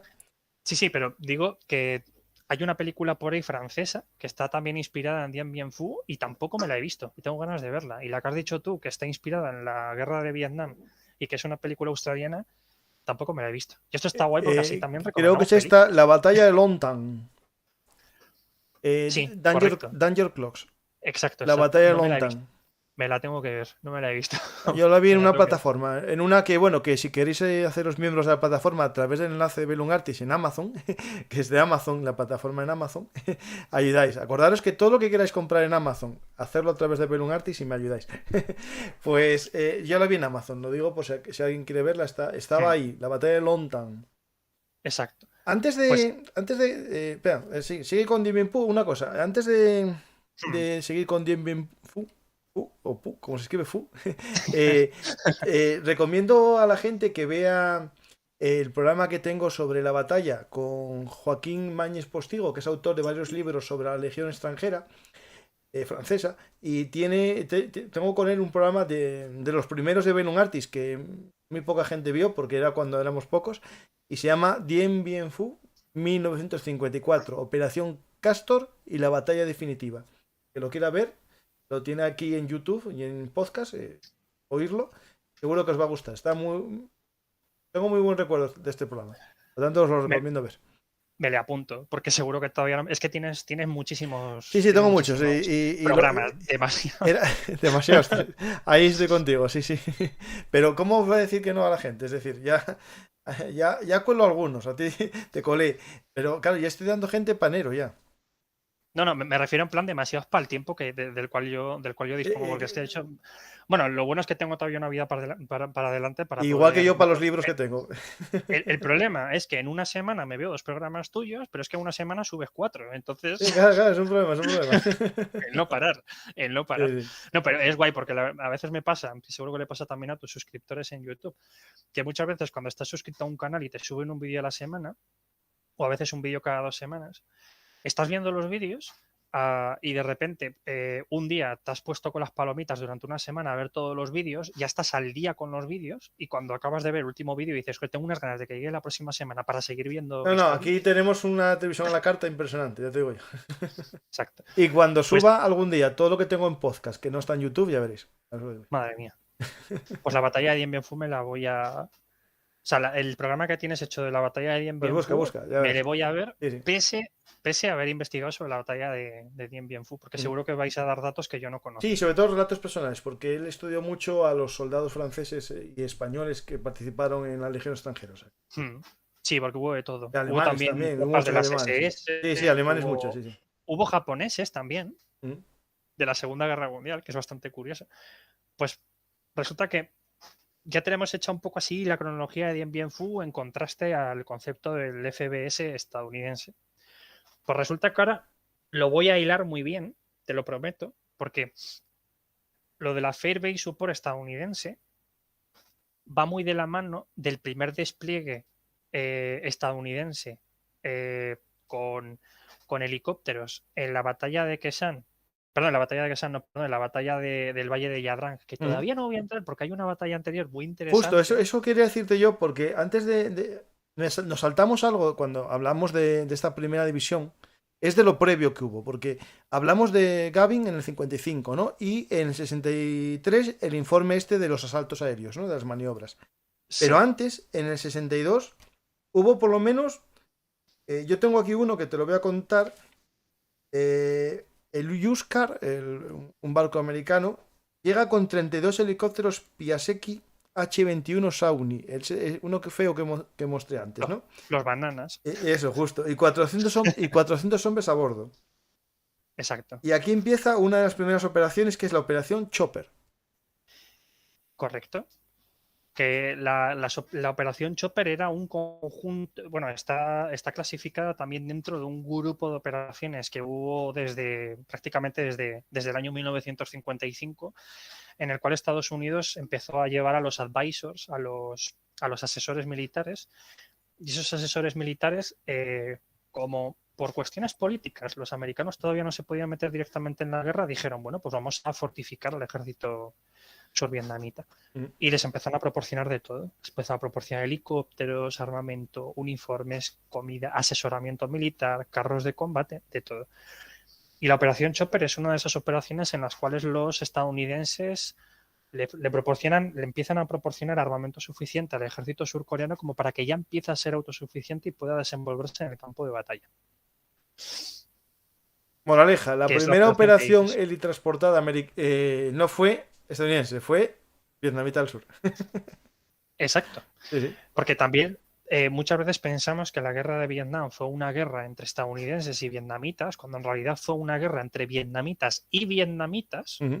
Y dentro de cada uno de las diferentes potencias hubo proxies.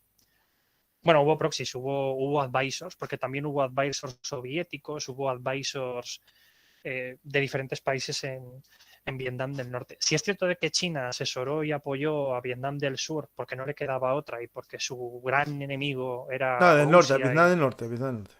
De hecho, Vietnam del Norte es bastante curioso. Se la estaba disputando Rusia y China. Sí. De hecho, se va mejor con Rusia. Sí, de hecho, técnicamente se lleva mejor con Rusia, porque de hecho Ho Chi Minh se llevaba muy mal con los chinos. De hecho, los chinos tenían ganas de meter a Vietnam del Norte en su órbita y realmente los vietnamitas sí es cierto de que son, desde un punto de vista político, pueden ser todos los socialistas barra comunistas que queramos, pero dentro de los países comunistas también había antagonismos entre ellos y había... No es lo mismo al fin y al cabo el socialismo o el comunismo que había en China que el que había en Corea del Norte o que el que había en Rusia, y los intereses tampoco. Entonces había mucha crispación, pero sí hubo muchísimo. Por eso mucho armamento que enviaron a Vietnam del Norte vino fundamentalmente de la Unión Soviética, pese a que hacían frontera con China. Bastante curioso ese dato. ¿Y de qué te estaba hablando? No, hablábamos del hecho de los proxy, de que muchas batallas se hicieron con estos. Esta primera operación a gran escala fue con estos hombres en la banana voladora. En la banana voladora, exacto. En el Sauni, ¿vale? The Flying Banana. Me gustan algunos nombres que le ponen a los helicópteros los americanos. Por ejemplo, a los AHMH-6, los Little Bird, o sea, los pequeños pajaritos, también les llaman los huevos asesinos de Killer X, porque tienen una forma así como ahuevada. Les llaman los huevos asesinos también. Sí. Me gustan los nombres que le ponen, son muy cachondos, muy graciosos. Pero sí. De hecho, después de la operación Chopper, los survietnamitas... Bueno, es que de hecho hubo muchísimos advisors en Vietnam del Sur. Creo que para 1965 creo que eran casi como 11.000, o sea, era casi una división. Había una cantidad enorme de advisors, y habían estado reformando al ejército de Vietnam del Sur para que adoptaran poco a poco su doctrina, su filosofía, sus soluciones tácticas y operativas en el campo de batalla. Pero había muchísima corrupción y había muchísimos generales que tenían más poder del que realmente deberían de tener, y aparte la cadena de mando era bastante centralizada al ser una dictadura.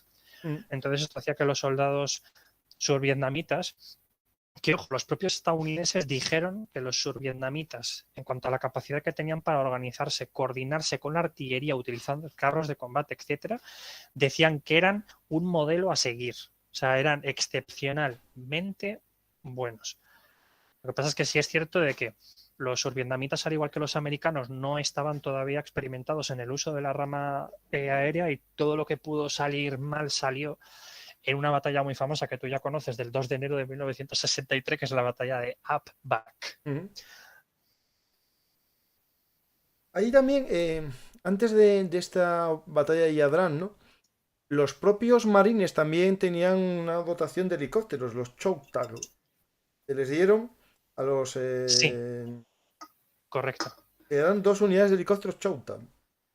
Voy a poner una foto del Los H-34 para que si alguien no lo conoce, pues que lo vea.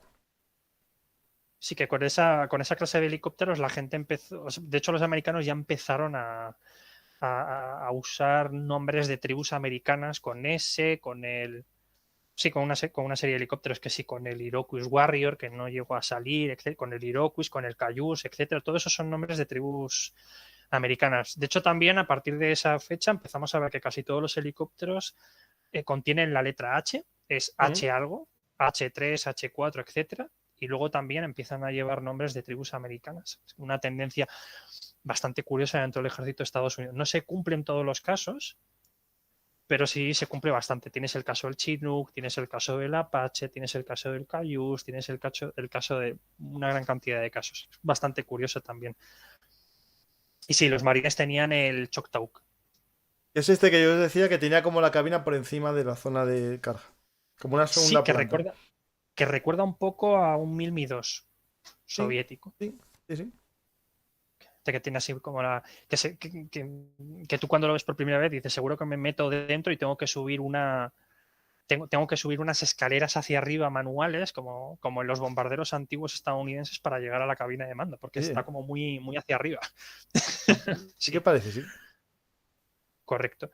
No, y de hecho la mayor parte de helicópteros que se van a usar durante los primeros estadios de la guerra de Vietnam, sobre todo desde 1950 y 5 hasta 1964 o 1965 van a ser fundamentalmente eso, los Choctaw, los CH-23, los Flying Banana, etcétera, van a utilizar fundamentalmente esos helicópteros. Pues me parece que a partir de 1964 ya empiezan a meterles nuevos helicópteros y a partir del 65 ya empezamos a ver grandes cantidades de Way, porque más o menos entró más o menos por esas fechas. Pues en la batalla de Atbag es una batalla bastante curiosa, porque en esta batalla, por ejemplo, en el 63 empezaron a usar pequeñas cantidades del helicóptero H-1 Way, y luego también empezaron, bueno, Hiwi, que le dicen ellos, yo siempre digo Way. Un pequeño guiño a nuestros suscriptores mexicanos. ¿Qué pasa, Way?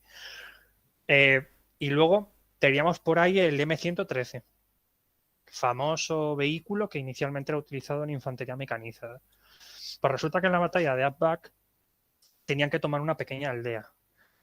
Resulta que para tomar esa pequeña aldea, el plan, voy a decir el plan porque pues la mayor parte de planes no sobreviven al primer contacto con el enemigo, como pasó aquí, era enviar una unidad de reconocimiento, establecer una base de fuego con artillería, generalmente con morteros, y luego consolidar una línea de M113 encarando la aldea.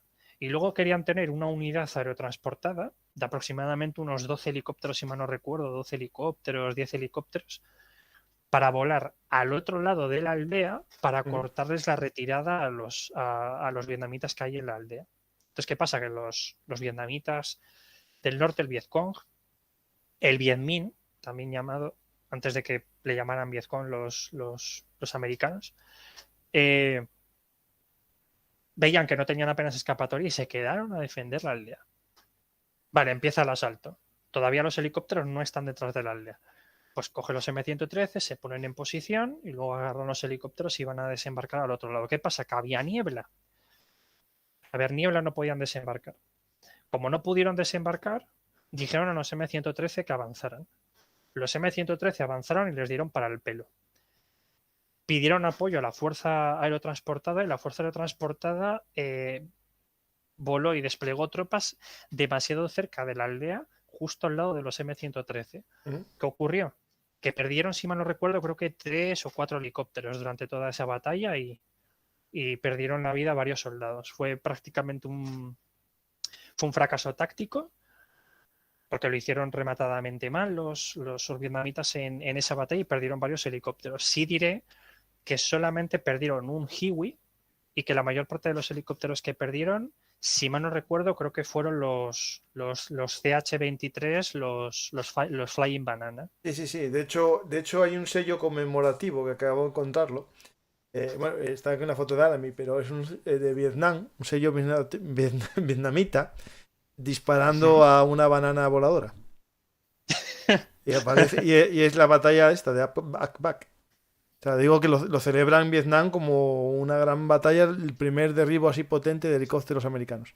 En este caso ponen US Army, ¿no? Aunque iban los vietnamitas, pero... A ver, conozco gente que no le gustan los plátanos, pero tanto para dispararlos, no sé, me parece un poco no, bestia. pues. También, pero tengo potasio, toma plomo. En cualquiera de los casos, esta batalla salió bastante mal y se dieron cuenta los estadounidenses de que las prácticas, digamos, el fundamento del asalto helitransportado, que de hecho en este caso ese asalto que iban a hacer, ese plan, es de manual, envolvimiento vertical al otro lado de la aldea para cortarle la retirada al enemigo, le salió bastante mal. Ahora bien, la primera batalla a gran escala, una de las más importantes, en la primera en la que intervienen fuerzas a nivel de batallones y se utilizan de manera masiva los helicópteros por primera vez, fue en la batalla de Da Nang, que ocurrió en el año 1965 y es cuando los americanos toman la cuestionable decisión de intervenir directamente en el conflicto. Volvemos otra vez un momento a la batalla de Dien Bien Phu, porque esto va de la mano. Después de la batalla de... Bueno, no vamos a ir directamente a la batalla de Dien Bien Phu, pero vayamos un poquito al contexto de la batalla de Dien Bien Phu. Después de la batalla de Dien Bien Phu, muchas unidades americanas que estaban desplegadas por zonas fortificadas recibieron la llamada de replegarse. Y resulta que en el mismo sitio donde tuvo lugar la batalla de Da Nang, tuvo justo después de la batalla de Dien Bien Phu una batalla donde los franceses volverían nuevamente a perder y resulta que les habían llamado, es la batalla de Manjac, les habían llamado después de la batalla de Dien Bien Phu para que abandonaran las tierras altas centrales, abandonaran la base de Anghe y se fueran a Pleiku, que Pleiku después volvería a ser nuevamente utilizada por los americanos. Pues en 5 días perdieron a una séptima parte de sus tropas, mientras que el Viet Minh perdió a 100 soldados de 2 batallones. O sea que básicamente los franceses tuvieron 3 veces más pérdidas que los norvietnamitas, porque cuando se estaban retirando les emboscaron. Que es el problema también de confiar mucho en los avances en una tierra, entre comillas, tan prohibitiva. Porque de hecho también eso de que Vietnam es difícil para la guerra acorazada y demás, eso también es completamente falso, como os voy a demostrar después. Pero la batalla de Manjac fue una batalla que perdieron los franceses y que probablemente habrían ganado si a la base de Angers hubiera ido de noche a buscarles helicópteros Flying Banana o, por ejemplo, los Chicxau para recogerlos y llevárselos hasta Pleiku, por no haber tenido los helicópteros, por no haber tenido una base de aterrizaje. Y es una pena, pero por ejemplo esa batalla también la perdieron y fue una de las batallas más sangrientas de los franceses justo después de la batalla de Dien Bien Phu. Pues resulta que en ese mismo valle, en el valle de Yadra, fueron los americanos a combatir. Y fueron resulta que en la batalla vaya, lo diré.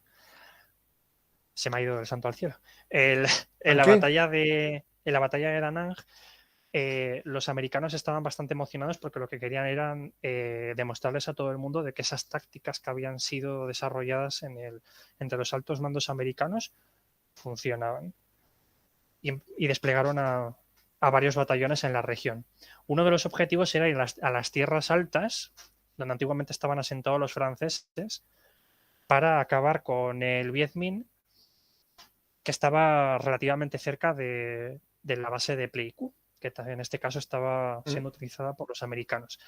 Y lo que hicieron los americanos es establecer una base de fuego, que es la FSB Falcon, que estaba a unos 8 kilómetros de distancia. Y básicamente querían hacer como la imagen número 9 que te pasé. Establecemos una Fairbase Support y empezamos a enviar a las fuerzas aerotransportadas en torno a un valle para consolidarlo y combatir directamente con el Vietcong. Una cosa, Hubo varios problemas. antes de empezar Dime. en la zona de Yadrán, antes cuando comentaste Anke no te quise yo cortar, pero bueno, ahora antes de eso creo que es importante entender cuál es la importancia de esa zona de Anke. Es que es la base desde la cual salía y operaba la primera división aerotransportada, ¿no? De hecho, el primer contingente de esta unidad que llegó a Vietnam fueron 1000 hombres que llegaron por carretera al principio, y después ya los helicópteros fueron llegando más tarde, aquí a la base de Anke. De hecho, hay una foto de una posición cerca de Anke. La voy a poner porque es muy bonita, no sé si la conoces.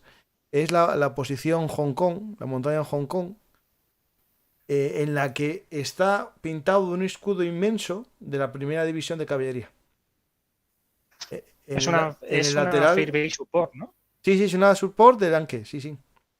Sí, la imagen creo que me suena. De hecho, me parece que venía la imagen del libro de Stanby, que tenían bastantes imágenes en archivo. Y Digamos, sí, es una batería de apoyo de la base Anke.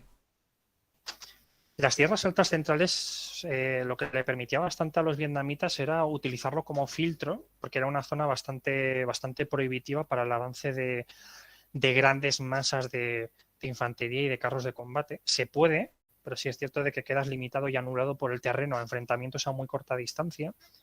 Porque en las zonas de las tierras altas y en buena parte de Vietnam hay un tipo de hierbas que crecen muy alta y que las llaman hierbas pata de elefante, porque son igual de altas, te cubre básicamente pues casi hasta medio pecho y te Ujú. agachas un poquitito y estás plenamente cubierto. Entonces, aunque vayas con un carro de combate y fueras con infantería, la infantería no iba a ver prácticamente nada hasta que tuviera el enemigo encima y los carros de combate igual, que por eso tuvieron algunos problemas en Vietnam, como por ejemplo en el 65 con la operación Starlight, que es cuando después de Da Nang los americanos con los marines desembarcan en la costa del Mar de la China para fortalecer un poco los diferentes sectores que hay en la región y empezar a desembarcar tropas cerca del paralelo 17 en bases importantes.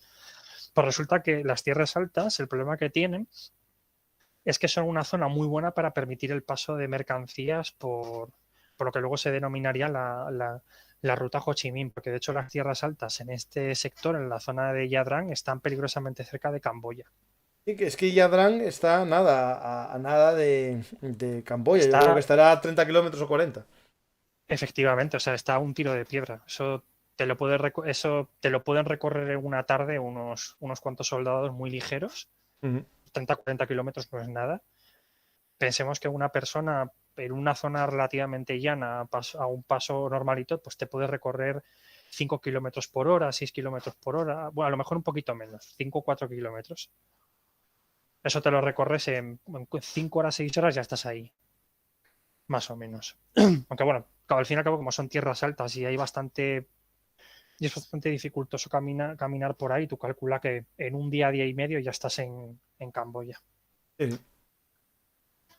Pues resulta que en Dien Bien Phu se empezaron a suceder una serie de problemas. Para empezar, una vez que desembarcaron de los helicópteros, pero claro, la batalla, la operación Chopper, tuvo un éxito tremendo. Hubo una gran cantidad de bajas por parte del Vietcong. Pero esta batalla hizo que la batalla de Dien Bien, que la batalla del Valle de Yadra perdiera todo el efecto sorpresa que debió de haber tenido, porque de hecho ya desde el 63 ya solían la tostada. Sí, sí. Ya sabían lo que era un helicóptero, ya habían intuido más o menos también en la batalla de Ap-Bac en el 63, en enero también, que hay un bicho que es un helicóptero y que mete infantería por donde les dé la gana, anulando el terreno y tirando de efecto sorpresa. Pues resulta de que ya para el 65 los vietnamitas ya habían desarrollado contramedidas contra unidades aerotransportadas. Creo que como en esa zona ya había habido actividad y como la zona donde estaban desembarcando tropas, en muchos casos, para desembarcar una compañía, te la desembarcaba en una zona que tenía la superficie de un campo de fútbol, tenían que desembarcar tropas en varias tandas y tardaban bastante tiempo en desembarcarlas. Podían llegar a tardar hasta 30 minutos. En esos 30 minutos, en un espacio tan cerrado, y además en una zona con tanto árbol, con tanta hierba alta, sobre todo en muchos sectores que había niebla, que también imposibilitó el despliegue de tropas en muchas regiones con niebla, hizo que hubiera una descoordinación tremenda. Luego también hubo bastantes compañías que se empezaron a escuchar disparos, no sabían dónde y empezaron a avanzar hasta los disparos y se alejaron del resto de compañías por distancias de 100, 150 metros. El problema es que las compañías se separaron tanto en un terreno donde no podías ver a más de 20 metros, 30 metros, que las unidades quedaron completamente aisladas y no podían apoyarse las unas a las otras. Entonces fácilmente eran copadas por los vietnamitas en enfrentamientos que muchas veces eran enfrentamientos cuerpo a cuerpo. De hecho, estos enfrentamientos cuerpo a cuerpo estaban bien pensados y bien planificados, porque de hecho hay un concepto que le he repetido varias veces en tu canal, que seguro que te acuerdas. Se le llama abrazo táctico o en inglés se Sí, le llama sí, hugging o sí. hug, que es cuando abrazas, es cuando combates a una distancia tan ridículamente corta de una unidad propia que tu propia artillería no puede No puede disparar, apoyarte sí, sí. por miedo a Ujú. dañar a tus propias tropas. Pues eso lo hicieron también lo hicieron en la batalla de Danang. Parte de la artillería de la Fair Base Support no pudo apoyar en momentos críticos. Y en muchos casos acabaron tan copados que de hecho en muchos casos llegaron incluso a solicitar apoyo de fuego encima de sus propias posiciones. Hay una ley no escrita que la artillería, bueno, en realidad sí está escrita, pero la distancia mínima de seguridad para emplear artillería, sobre todo artillería grande de 150 milímetros, estamos hablando 130, 150, te exige mantener una distancia de seguridad respecto a la zona de fuego donde vas a disparar de unos 180, 220 metros hasta 250. Disparar a menos de 200 metros, bueno, como mínimo 150 metros para abajo es prácticamente un suicidio, porque puedes impactar a tus propias tropas con la metralla y a Ujú. distancias más cortas puedes incluso dañar a tus propias tropas con la artillería, disparos casi directos. Entonces la Fair Base Support apoyó de manera intermitente, no podía apoyar en el sector que los americanos querían en el momento que querían y eso se traducía en bajas. Luego, por ejemplo, también hubo muchísimos enfrentamientos casi a bayonetas. Estaban prácticamente combatiendo a distancias de 30 metros, 20 metros, hasta menos incluso. Y aquí también apareció el uso del napalm, que el napalm ya se usó durante la guerra de Indochina, porque el napalm se lo dieron a los Sí, sí, franceses el también para que napalm lo se inventó en usaran. la Segunda Guerra Mundial, sí. Exacto. Lo que pasa es que sí es cierto de que el napalm ha quedado mucho más asociada a la guerra de Vietnam, porque la guerra de Vietnam ha sido una de las primeras guerras que ha sido completamente televisada, fotografiada y en general analizada e investigada sin ningún tipo de tapujo. No tenían, de hecho, si la guerra del Nagorno-Karabaj, la guerra de Ucrania son las primeras guerras son las primeras guerras de Twitter, o sea que son las primeras guerras que pueden ser seguidas por Twitter desde que empiezan hasta que acaban de manera prácticamente milimétrica. La guerra de Vietnam fue una guerra de Vietnam que, de lo que se había deshecho es de esa imagen épica de la guerra, porque cuando te ponían imágenes de la Segunda Guerra Mundial o de la guerra de Ujú. Corea, te ponían solamente imágenes que ellos querían, en muchos casos ni siquiera eran imágenes de guerra, sino que eran ejercicios militares que hacían después para recrear batallas. Y muchas veces siempre te recreaban, pues eso, al mítico soldado americano bien vestido, bien afeitado, lanzando una granada prácticamente a pecho descubierto. Y todo el mundo se creía que, pues, que entrar al ejército e ir a batalla era un cuento de hadas, cuando en realidad no era así. Y la guerra de Vietnam es quizás una de esas bofetadas que nos ha dado la historia para demostrarnos que la guerra es mucho más cruda de lo que realmente creemos. Y una de las cosas que más hemos visto imágenes y vídeos de cómo impactaba el napalm y también hemos visto incluso imágenes de niños y niñas desnudas corriendo llorando con quemaduras Sí. de primer y segundo grado por por caminos en arrozales bastante descorazonadoras en las cuales les vemos con quemaduras. Y muchas veces era eso porque empezaban a tirar muchas veces napalm en zonas donde se presuponía que había población vietnamita y como a ojos de un soldado de 18, 20, 21 años, tú no eres un niño o eres una niña, sino que eres un objetivo a batir, porque claro, cuando estás volando a varios cientos de metros de altura y eres un soldado todavía barbilampiño, bisoño, que acaba de salir No, del instituto. que en 6 meses quieres estar en casa de nuevo. Claro, que quieres estar en 6 meses en casa y te dicen que tienes que lanzar las bombas en un momento muy ideal, no te pones a parar a quién se las estás lanzando porque no puedes ver a esa persona. O sea, también hay que entender un poco al soldado. No lo estoy justificando, pero sí es cierto de que muchas veces no es que el soldado americano dijera vamos a lanzarle napalm a los niños. O sea, eso es una burrada, eso es una animalada. Hubo casos donde soldados americanos con nombre y apellidos, de manera totalmente personal, tomaron la opción de ir por el mal camino. Pero por norma general son personas como tú y como yo que Sí, sí, sí. estaban haciendo un trabajo y lanzaban la bomba donde le dijeron que tenían que ¿Dónde lanzar. las coordenadas? Porque te lo pedían, te lo mandaban, claro. Sí.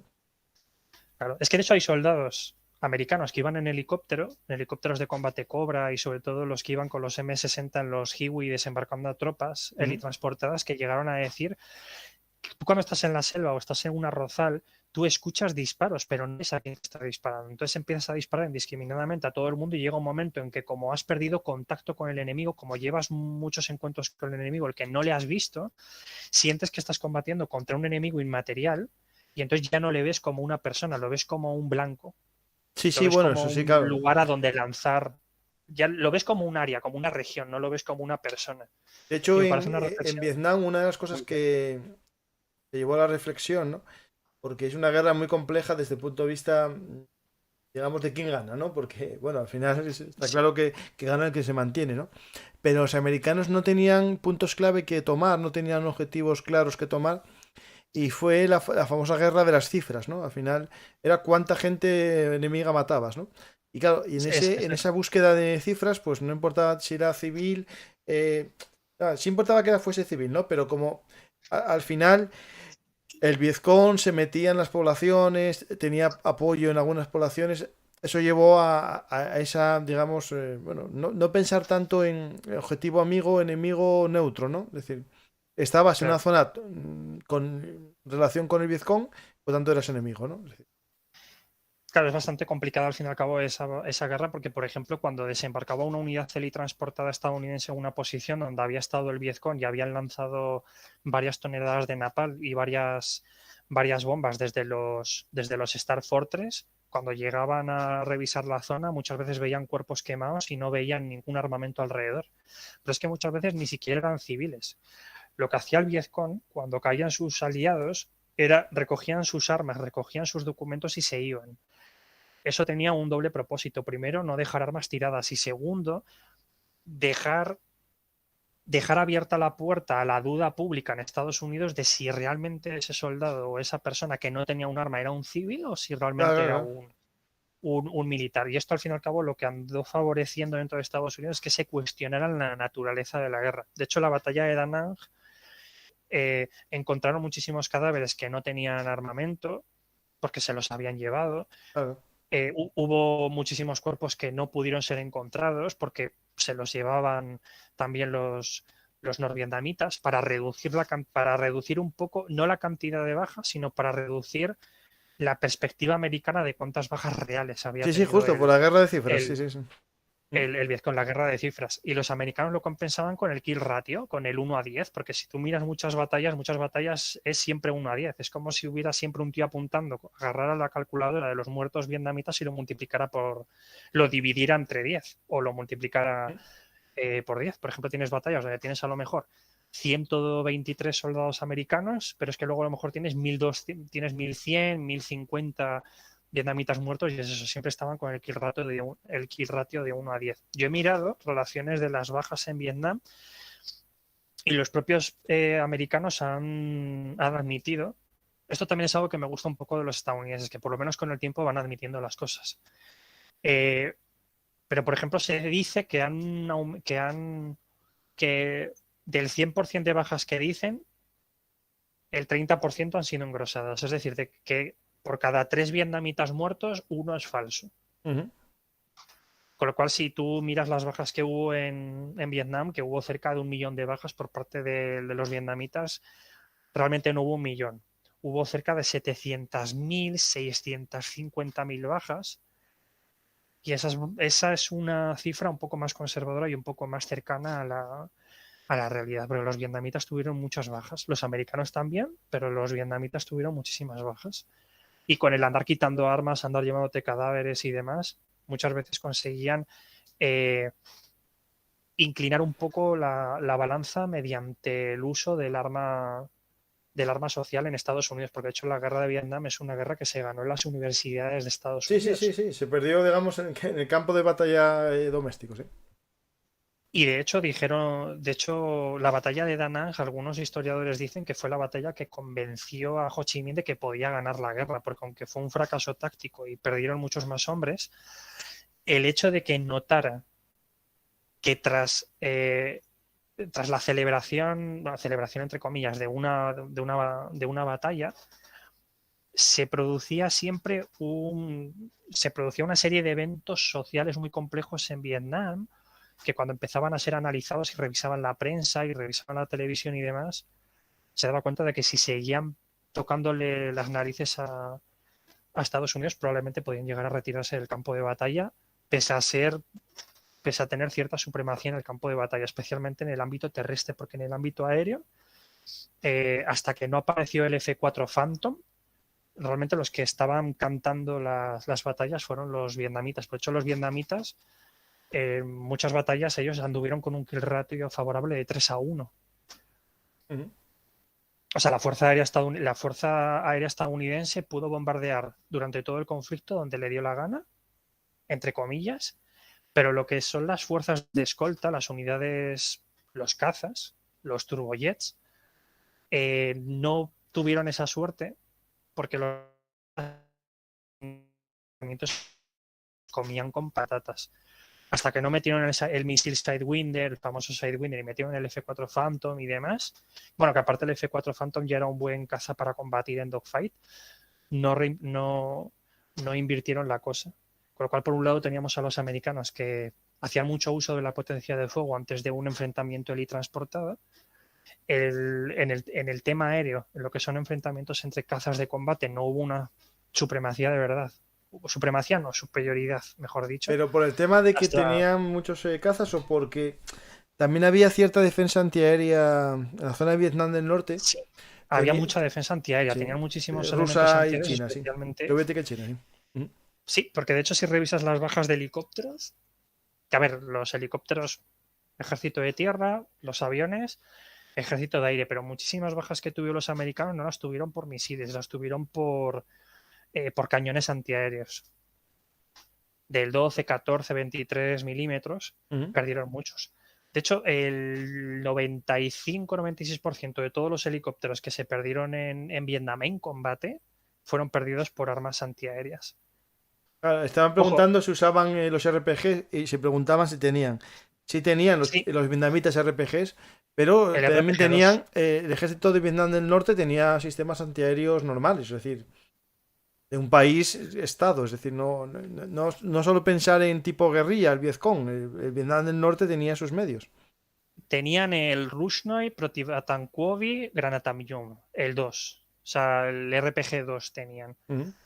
Que el RPG-2 demostró bastante su valía, especialmente durante la Operación Starlight, porque durante la Operación Starlight parece que nos estamos alejando, pero realmente no, porque por ejemplo en la Operación Starlight primero hubo un desembarco helitransportado para tomar eh, posiciones avanzadas y luego las tropas de marines de los Estados Unidos empezaron a desembarcar mediante lanchas y demás, vehículos de acorazados e infantería. ¿Qué ocurrió? Empezaron a adentrarse en zonas con árboles y sobre todo con esa hierba de la que os he hablado, esa hierba alta en la que si te agachas un poquitito ya no te ve ni Cristo. Resulta que los americanos estaban empezando a avanzar, pero sus carros de combate estaban avanzando apenas sin apoyo de la infantería, que esto es crítico. Y tú desde el carro de combate, desde el M48, cuando estás mirando desde la retícula, lo único que ves nada más es árbol, árbol, arbusto, hierba, hierba, hierba, arbusto, arbusto, hierba, hierba. No ves nada, solamente ves hierba por todos lados. ¿Qué pasa? Que en muchos casos el carro de combate estaba pasando justo al lado, te hablo a distancias de 10, 15 metros, de vietnamitas agachados debajo de la hierba. Y en muy cortos periodos de tiempo se levantaban y te lanzaban una ondanada de RPG-2. Te hablo de 4 disparos, 5 disparos de una. Y hubo muchísimos americanos que no se perdieron muchos M48 porque tenía un blindaje bastante robusto, pero sí se perdieron algunos soldados dentro de los propios vehículos, porque algunos proyectiles, algunos RPG si llegaban a penetrar, no explotaba el carro de combate, pero sí moría algún soldado dentro. Y también hubo, por ejemplo, casos donde dispararon con una ondanada de RPGs y, por ejemplo, salía una esquirla y le reventaba media cara al comandante que estaba asomado por la parte de arriba. Por ejemplo, durante la operación Starlight se utilizaron muchos RPG-2. También se utilizaron RPG-2 contra los helicópteros. Hay una publicación de los años 90, no me vais a disculpar si no digo exactamente la fecha. Parece que era del 94, bueno, 95. Es igual. Es una publicación en la cual dicen que cuál es el arma más letal para un helicóptero.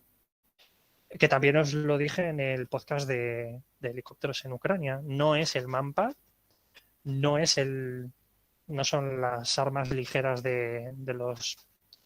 No son las armas ligeras del soldado, no es calibres más grandes como el 12,7, el 14,5, 23 milímetros. El arma más peligrosa para un helicóptero es el RPG-7. Porque el RPG-7 es una de las armas más difíciles de contrarrestar. Es un arma tonta, no está guiada. A lo mejor te viene el RPG de frente, tú quieres girar hacia la izquierda porque crees que el arma va hacia la izquierda, pero no, es que el RPG-7 va hacia todos los lados. A lo mejor vas a la izquierda y para cuando te mueves hacia la izquierda, el RPG-7 estaba yendo hacia la izquierda y te lo comes con patatas, por ejemplo. Luego también otra cosa que tiene el RPG-7 es que generalmente lo suelen disparar soldados a la vez y te suelen pegar varios disparos de RPG-7. Esto, por ejemplo, ocurrió durante la batalla de Mogadiscio, que se perdieron varios Black Hawk. Algunos fueron impactados por RPG-7. Son armas muy baratas y, más importante, si tú efectuas un disparo con un 7.62 a un helicóptero, lo más probable es que atravieses el helicóptero de lado a lado y no muera nadie o hieras a un soldado. Pero el helicóptero va a seguir volando, muy probablemente. Pero como le pegues un disparo con un RPG-7, lo probable es que el helicóptero se vaya a pique. Porque eso que muchos sistemas antiaéreos de estos tipo NAMPAD no chocan contra el avión, sino que hacen una lluvia de esquirlas, ¿no? Y al final... Exacto, tiene una espoleta, tiene una espoleta magnética de proximidad y cuando detecta una masa... cuando detecta una masa de hierro, tiene dentro una especie de... Imagino que debe tener una serie de contactores con una serie de bobinas, activa la espoleta explosiva y revienta y te sale eso. Porque el RPG-7 cuando choca produce una explosión, pero realmente lo más dañino es esa flecha de material metálico fundido a alta presión y alta temperatura que te atraviesa el vehículo. Aquí es catastrófico porque es una explosión directa contra el helicóptero. Pero en el caso de los Manpad sí es cierto que cuando está muy cerca del helicóptero explota y te sale un cono de metralla que lo que hace es como que te tritura el helicóptero. Es como que intenta masificar la cantidad de daño por área, porque si tú efectuas un disparo con un 7.62 en el helicóptero es muy probable de que no des en un punto vital. Porque los puntos vitales del helicóptero son el motor y la transmisión. El resto es fuselaje. Bueno, fuselaje y soldados. Pero si tú disparas a un soldado, el helicóptero puede seguir volando. Y si disparas a un piloto, puede seguir volando porque generalmente suelen tener los mandos duplicados y si por ejemplo el copiloto está muerto, pues el piloto puede seguir pilotando y si el piloto ha muerto, pues el copiloto puede manejarlo, puede gobernar la máquina todavía. Sí. Sí es cierto que muchísimos helicópteros se perdieron también por fallas operativas y también hubo bastantes problemas con los helicópteros al inicio, porque claro, tienes que llevar el helicóptero, que es un bicho que tiene que tratar de vencer, o sea, tiene que ejercer fuerza suficiente para vencer y contrarrestar su propio peso. Y después de eso tiene que contrarrestar la gravedad. Y después de la gravedad tiene que meter fuerza extra para empezar a volar, para poder sustentarse en el aire, mejor dicho. Y todo para que no rote sobre sí mismo. Claro, pero ¿qué problema hay? Que tú te sustentas en base a las masas y columnas de aire que generas debajo del helicóptero. Porque generas una serie de compresiones del aire que tienes inmediatamente debajo y empiezas a volar. Y luego cuando ya estás volando en sentido horizontal, estás como cortando el aire y al cortar ese aire se genera como unas diferencias de presión del aire que pasa por encima del aspa y el que pasa por debajo y te sustentas. ¿Qué problema hay? Que el tipo de aire que hay en Vietnam es distinto. Es un aire muy cargado de humedad y es un aire en el cual el aspa le cuesta muchísimo más girar. Entonces la potencia de los motores tenía que ser mayor. Eso lastró las primeras versiones de los Hiwi e hizo que los helicópteros tuvieran que volar un poquito más bajo y tuvieran un rendimiento más bajo. Por eso fueron sacando más versiones de Hiwi. Versiones un poquito más blindadas, otras versiones un poquito más armadas, otras versiones con motores más potentes. Y de todos los Hiwi, para no meternos tampoco en variantes, los más importantes fueron, por un lado, la versión Hotel, o sea, el UH-1 Hiwi, la versión H, por eso se llama Hotel, que es un Hiwi en el cual ya no podías llevar hasta 10 soldados en su interior. Habían alargado la cabina, porque tradicionalmente podías llevar hasta 6. Con lo cual ahora en un solo asalto podías transportar mucha más cantidad de tropas. Sí. Claro. Entonces la cantidad la densidad de esa pantalla de movilidad con infantería que podías imprimir en el campo de batalla era mucho mayor. La habías incrementado bastante, hasta en un 40% por helicóptero. Pero también significaba que podías evacuar a una mayor cantidad de soldados de un solo viaje. Eso con la versión Hotel. Luego dentro de los helicópteros UH-1 tenías varias versiones en función de su rol en el campo de batalla. Por ejemplo, tenías Espera, voy buscando fotos. Tú dime el nombre y busco. Sí, tenías el Hiwi, la versión Slick, o sea, S-L-I-C-K, que yo creo que no hace falta ni que la busques porque es básicamente cualquier Hiwi, o sea, cualquier Hiwi sin ametralladora y sin nada, que estaba solamente dedicado para llevar a soldados. Lo máximo que te podía llevar a lo mejor eran las ametralladoras M60 y poco más. O sea, luego tenías normal. otro. Espera, me lo pongo ya para que lo veamos en una foto. Claro, luego había por ahí otro helicóptero que creo que sí vas a tener que buscarlo, que es el UH-1, creo que era Hawk, o sea, H-O-G creo que se escribía. Que sí, o si no puedes poner UH-1 Sí, lo tengo, espera. Estoy buscando una foto que se vea bien el artillado aquí. Sí, que es el que tiene los cohetes. Bueno, el que tiene muchas veces pintado unas bocas. ¿Sí? También. Que suelen tener cohetes de 40 milímetros, las ametralladoras M60, etcétera, y se suelen artillar mediante un módulo removible que se puede instalar en menos de 30 minutos y que lo que te permite es instalarle más armamento. Claro, aquí lo que surge es otro concepto bastante interesante, que son las denominadas ACT, las Air Cavalry Troops, o las tropas de caballería aérea, que es por así decirlo, una organización dentro de las divisiones y de las brigadas de asalto aéreo para ver y buscar cuál es la mejor manera de desembarcar a una tropa o de desplegar una unidad en función de la misión. En cristiano es que en función de la misión necesitas unos helicópteros o necesitas otros o necesitas una combinación de helicópteros, porque tienes 3. Por un lado tienes los de reconocimiento, como los OH-6 Cayuse, que son unos helicópteros OH-6, ¿no?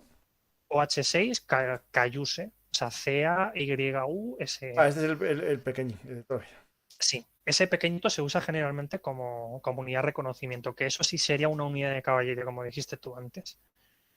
Esa unidad lo que hacía era volaba muy bajo y reconocía el campo de batalla. He leído en libros que eran tan buenos las unidades de reconocimiento que podían llegar incluso a apreciar hasta pisadas desde el helicóptero. O sea, pisadas humanas. A la vista. Yo no sé cómo lo hacían, pero eran unos máquinas las unidades de reconocimiento durante la guerra de Vietnam. Las unidades de reconocimiento de Vietnam se llaman las unidades white, las unidades, o sea, el blanco. Luego, por otro lado, tenías las unidades tipo red, que son las unidades rojas. Y las unidades rojas eran unidades de ataque, que podían ser las versiones artilladas del Hiwi, que fueron las más frecuentes, por lo menos hasta el 67, cuando empieza a entrar el Cobra, o el Cobra. Y luego, por otro lado, tenías a las versiones azules, que eran las versiones de desembarco, que eran los Hiwi. Entonces, bueno, generalmente los slicks. Entonces, en función de la misión, utilizabas un helicóptero, utilizabas otro. Generalmente se utilizaban los 3 grupos en una sola unidad o como mínimo 2. Por ejemplo, podías utilizar una unidad de reconocimiento y una unidad de ataque. Y tenías una tropa de asalto aéreo enfocada en el ataque. Tenías una unidad que reconocía, le pasaba la información de manera prematura al helicóptero de ataque y él maniobraba por el campo de batalla para buscar cuál es la mejor manera de atacar al enemigo. Y por cierto, ojo, por ejemplo, una unidad de reconocimiento es white, o sea, blanca. Una unidad de ataque es unidad red. ¿Sabéis cómo se llaman a las unidades mixtas de ataque y reconocimiento? Pink. Se llaman unidades pink, o sea, Bueno, unidades sí, rosas. ¿Por qué? Porque cuando mezclas tú el blanco con el rojo, el producto es el rosa. Sí. Por ejemplo, tú cuando mezclas a una unidad de ataque con una unidad de unidades aerotransportadas, por ejemplo, un Cobra o un Hiwi artillado con helicópteros de transporte, el término es Purple Troops, o sea, tropas púrpuras, porque cuando mezclas el rojo, es decir, las unidades de ataque, con el azul, que son las unidades de transporte, te sale el color púrpura. Y con esto puedes hacer todas las mezclas de colores que quieras, puedes hacer con estas 3 unidades. Te puede salir un montón de colores. Es bastante divertido el andar investigando cómo utilizaban términos y demás. Hay una anécdota bastante curiosa que dicen que los helicópteros Hiwi tenían tan poco... Bueno, los helicópteros fueron bastante vulnerables en Vietnam por una serie de circunstancias. La primera de todas era porque estaban muy poco blindados. Porque inicialmente pues tenían muy poca potencia en el motor. Los helicópteros. De hecho, el Hiwi y el Cobra son respectivamente los primeros helicópteros de transporte y de ataque de la historia, modernas. Ojo, o sea, los primeros helicópteros de transporte modernos fueron los Hiwi. Los primeros helicópteros de ataque modernos fueron los Cobra.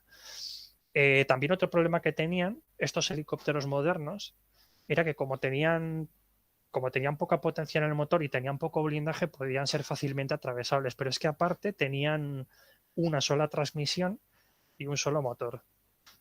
Los vietnamitas no eran tontos, ellos cuando desembarcaban las tropas evitaban confrontarlas por los flancos porque sabían que estaban las ametralladoras M60, entonces lo que hacían era atacaban a los helicópteros por la parte frontal y la parte trasera para darle justo en el rotor, o sea, en la cabina a los pilotos, en el rotor de cola, en la transmisión o en el motor. ¿Qué pasa? Que si te pegan un disparo a un piloto, evacúas. Si te pegan un disparo en el rotor de cola, no puedes despegar. Si te disparan en el rotor principal tampoco, y si te disparan en la transmisión o en el motor tampoco. O sea, es muy complicado. Por eso después, a partir de 1967-68, empezaron a sacar nuevas versiones de helicópteros con doble motor. Por ejemplo, de las versiones Cobra, que inicialmente también solo tenían un solo motor, que son los Cobra y los Hiwis de primera generación. Luego entran los helicópteros de segunda generación, que vinieron muy rápido, que son los helicópteros con doble transmisión y con doble motor. Cuando tú disparas a un motor, el helicóptero funciona a la mitad de su potencia, pero el estándar operativo es que si los 2 motores están bien, me disparan y puedo seguir volando, mantengo la misión. Si me disparan en un motor, voy a dedicar toda la potencia del motor para salir cagando hostias del lugar. Sí, Es un poco mientras pueda. Claro. Así que digamos que tu póliza de seguros era ese segundo motor, esa segunda transmisión, si querías volver a casa. Con eso se redujeron mucho las bajas. Pero esos helicópteros ya entraron en la década, finales de los 60, década de los 70, ya cuando se había producido la vietnamización con Nixon y los americanos ya estaban empezando a salir del conflicto, que es el único problemilla. Pero esos helicópteros probablemente habrían reducido muchísimo las bajas en combate. Pero claro, cuando bajabas a un claro, la guerra antiaérea, o lo mejor dicho, la guerra contra guerra helitransportada es igual que la guerra contra carro. Es exactamente igual. Cuando tú ves un carro de combate en el campo de batalla, todo sistema que pueda dejar fuera de combate un carro de combate, lo usas. No hay un arma que se pueda utilizar de manera singular para enfrentar al carro de combate. Todas las armas en el campo de batalla tienen que funcionar como elementos anticarro, que es un poco lo que pensó la Unión Soviética durante la batalla de Kursk. La infantería tiene que tener capacidad de enfrentarse a un carro de combate. Un carro de combate tiene que enfrentarse a un carro de combate. La aviación tiene que ser capaz de apoyarme en tierra para cargarse un carro de combate. Una cóctel molotov, meter, ¿te acuerdas de la Home War de Gran Bretaña? Andar metiéndoles todos los inventos posibles que hubiese. Claro. Andar metiéndoles, por ejemplo, que había por ahí una muy graciosa que de hecho no surgió con la Home War, sino que fue una enseñanza de la Home War a partir de la guerra civil, que era meter troncos entre el tren de rodadura de los carros de combate, etcétera. Pues esto es igual. Sí, una barra de metal también, sí. Contra el helicóptero es igual. Al helicóptero le disparas con todo lo que tengas, con RPG, lo disparas con Manpad, lo disparas hasta con un carro de combate si hace falta, pero el helicóptero es un elemento sumamente versátil, muy poderoso, con mucha potencia de fuego y capaz de poder pillar desprevenida a tus tropas y hacerte muchísimo daño. Te lo tienes que cargar como sea. Y ese es que quizá el problema quizá no es que el helicóptero sea tan vulnerable, es que el helicóptero cuando aparece en el campo de batalla se come todas las hostias de todos los sistemas que hay. Sí, claro. Todas. O sea, le disparan con todo. Aparte, claro, un carro de combate, la infantería, como va a ras de tierra, puede explotar el terreno para cubrirse detrás de un montón de obstáculos, pero el helicóptero muchas veces no puede cuando está en vuelo. O va muy bajo y detrás de algún bosque. Sí, exacto.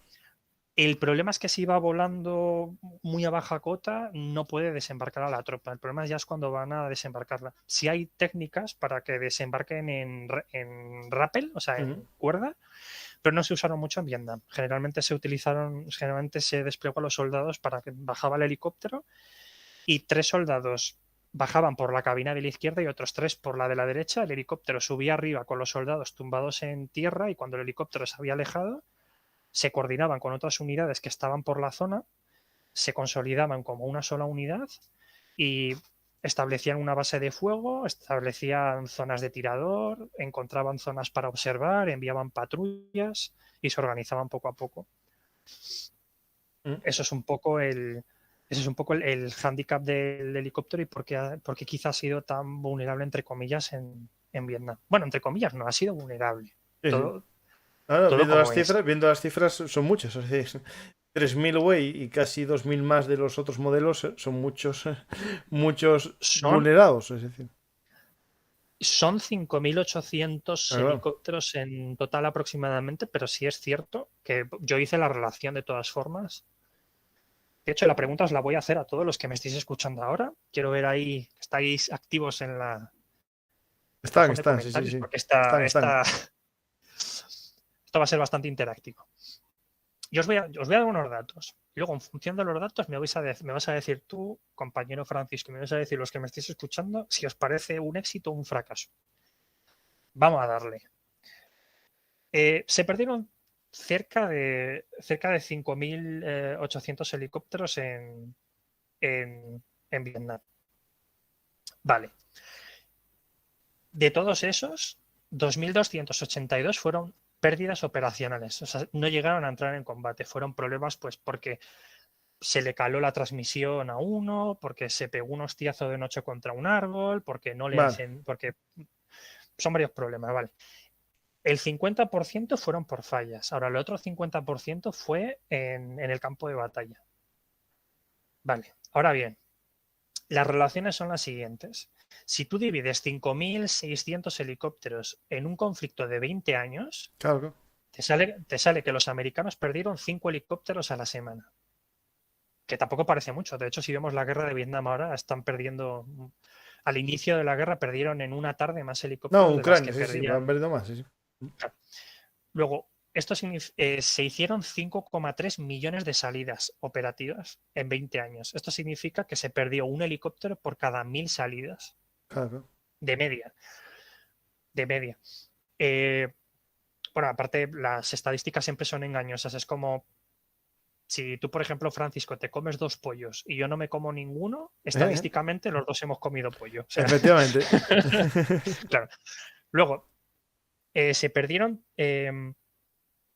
o sea, por cada helicóptero perdido se le salvó la vida a 70 soldados.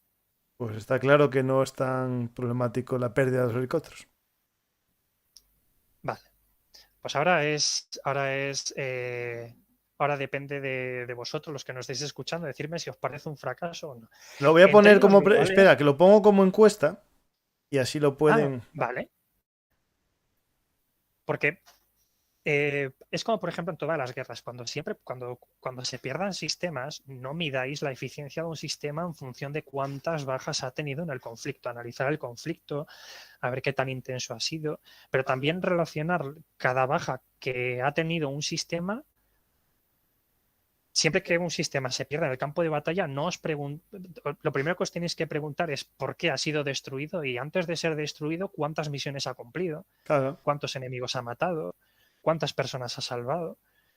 Eso realmente es lo que le da más validez a esta clase de análisis, porque en las guerras siempre va a haber bajas, siempre. Si no quieres bajas, quédate en casa. Sí, sí. Siempre va a haber bajas, carros de combate destruidos siempre va a haber, helicópteros siempre va a haber, aviones siempre va a haber. No, y mientras sean materiales, es menos importante que humanos, es decir, para el ejército. Claro. Bueno, para un ejército normal, ¿eh?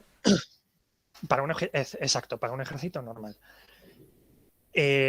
Hay que tener en cuenta eso, que siempre tenemos que relacionar la cantidad de bajas que hay en un conflicto con las ventajas, las prestaciones, las misiones que te ofrece y sobre todo preguntarte eso, cuántas misiones ha cumplido, qué repercusiones ha tenido en el campo de batalla.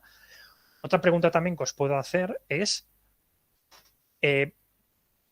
teniendo en cuenta de que Vietnam es un lugar bastante prohibitivo, donde tienes muy pocos medios, donde hay muy poca infraestructura para poder, o sea, de caminos, donde tienes 2 temporadas de lluvias a lo largo del año que impide que puedas mover a tus tropas de manera eficiente por el campo de batalla. Mi pregunta es, ¿qué otro sistema podrían haber utilizado los estadounidenses que les hubieran permitido haber desplegado unidades allá donde hiciera falta en el menor tiempo posible con la menor cantidad de bajas? No hay ninguno. No. Y a día de hoy tampoco.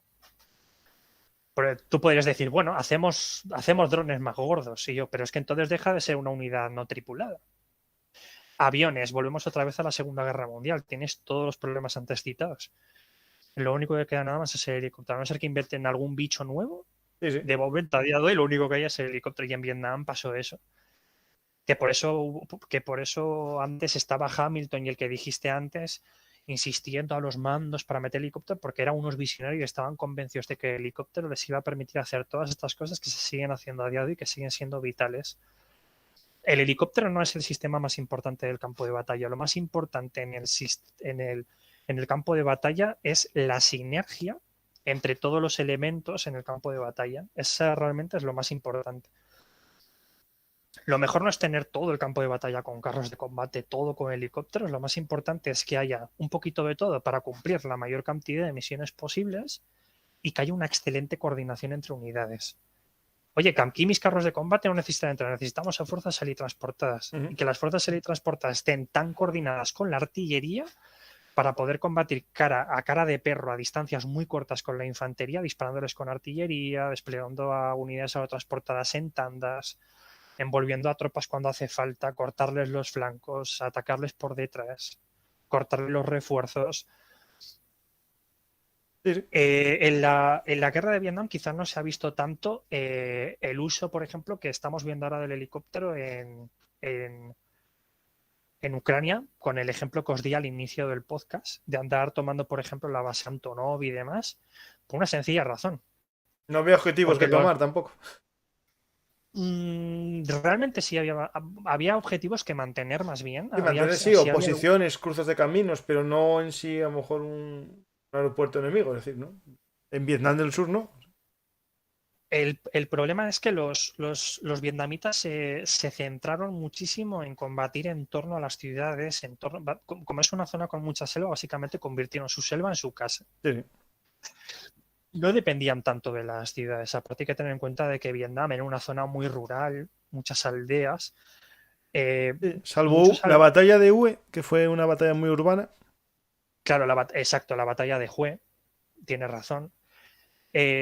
Hubo algunas batallas en zonas urbanas que fueron también bastante sangrientas, pero por norma general sí es cierto de que la batalla urbana más importante que hubo en Vietnam fue la batalla de Hue. Ujú. Eh, claro, aquí hay un problemilla. Resulta que si tú te pones, por ejemplo, en las botas del ruso, tú dices, todo el territorio está bajo manos ucranianas. Eso incluye las ciudades. No controlo prácticamente ninguna, salvo las zonas ocupadas en el Donbass y las zonas en Ujú. Crimea. No tengo ninguna, pero necesito entrar en Kiev. ¿Qué pasa? Que los americanos ya controlaban desde un inicio eh, las principales ciudades de Vietnam del Sur, porque las ciudades de Vietnam del Sur estaban controladas por un gobierno que era pro-estadounidense. Que eso también es otra. Esas ciudades estaban un poco comiendo de su mano. Y eran ciudades que se habían occidentalizado bastante Ujú. ya desde tiempos de los franceses, con lo cual veían a los americanos en contraposición a los vietnamitas del norte como unos salvadores. Quienes realmente sí vieron mal a los gobiernos en Vietnam del Sur fue la gente de las zonas rurales. Y claro, si tienes la selva que es tu casa y aparte tienes a la población que te da información, que te da comida, puedes subsistir como guerrilla muy bien. Sí, sí. Pero es que también vino muy bien porque de hecho en la guerra de Vietnam coexistió el elemento de insurgencia, que por cierto, el término de insurgencia está mal empleado porque el, había varias divisiones dentro del Vietcong, unidades con más élite, menos élites, y luego también dentro de las tropas de Vietnam del Norte había tropas que estaban más especializadas en hacer grandes operaciones militares, pero también en guerra de insurgencia.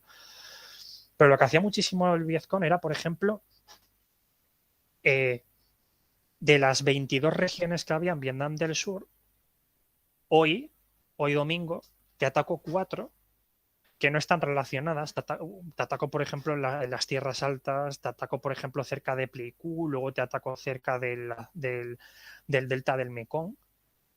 Pero es que luego llega mañana, cuando vas a esas zonas ya no hay nadie, y hoy lunes ya no te voy a atacar esas 4 regiones, sino que te voy a atacar otras 4, las que sean, pero que estén muy dispersas. Entonces efectuabas tantos ataques por tantos lados que la única manera que tenías de poder atacar en un punto dado de manera rápida era el helicóptero. Porque vamos a poner, por ejemplo, que tienes carros de combate. Un carro de combate puede ir por una carretera a una velocidad de 40 kilómetros Ujú. por hora. Si tienes una base a 80 kilómetros de distancia y te están atacando a 80 kilómetros de distancia, significa que ese carro de combate va a tardar 2 horas en asistir hasta la zona. El carro de combate más cercano. Sí, con suerte. Y encima el problema, Ujú. claro, exacto, y con suerte, porque si encima la carretera está cortada o hay lluvias o se te jode la transmisión de uno de los equipos o lo que sea, pues a lo mejor no tarda 2, a lo mejor tarda 5 horas. Es verdad, tienes razón. Entonces el helicóptero no solamente te permitía anticipar, digamos, anteponerte al terreno, sino que también te permitía poder responder al enemigo en el menor tiempo posible. Que eso es importantísimo, porque si los americanos no le hubieran seguido el ritmo a los vietnamitas, no habrían conseguido las bajas suficientes como como para haber durado en el conflicto tanto tiempo. Porque los americanos empezaron a retirar en el 68 y empezaron a combatir de manera oficial en el 65. Ujú. Con lo cual, en teoría, muchísimos helicópteros no se perdieron en 20 años, se perdieron en Sí, ese sí, lapso de concentrados todos, sí, 4, sí. Ujú. 5 años, con lo cual realmente los porcentajes tenéis que multiplicarlos por 4 o reducirlos entre 4.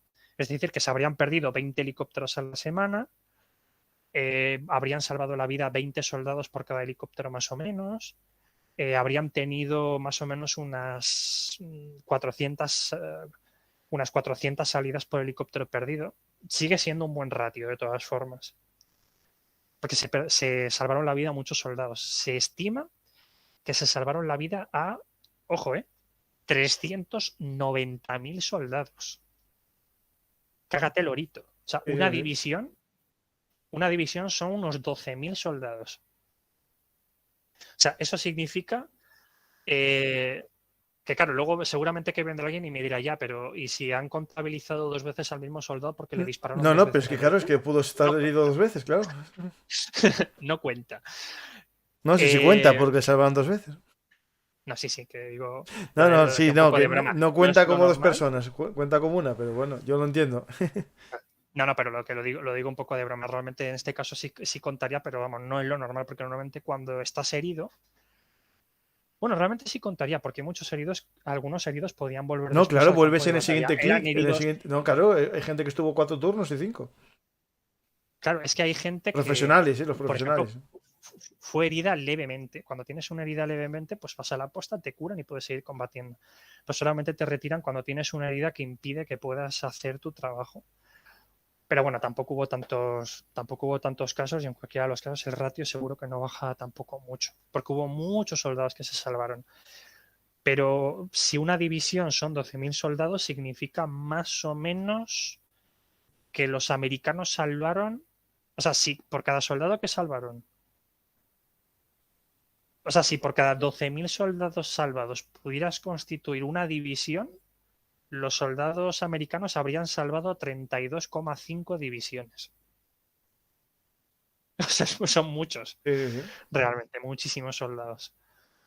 O sea, intervinieron muchos soldados, hubo muchísimas rotaciones, que también por eso digo que quizá no impacte tanto en el ratio final, porque muchos soldados iban a Vietnam un año, de ese año quizás solamente estaban realmente combatiendo, entre comillas, 6, 7 meses. Ujú. Y de hecho se estima que el 75% de los soldados en Vietnam no llegaron a disparar ni una sola bala, porque muchos de ellos estaban en zonas de ciudad donde no había prácticamente actividad. Bueno, y muchos, claro, es que eso, en la guerra, en primera línea de combate están 3 de cada 5, o sea, digo, o menos, o 3 de cada 10. Claro.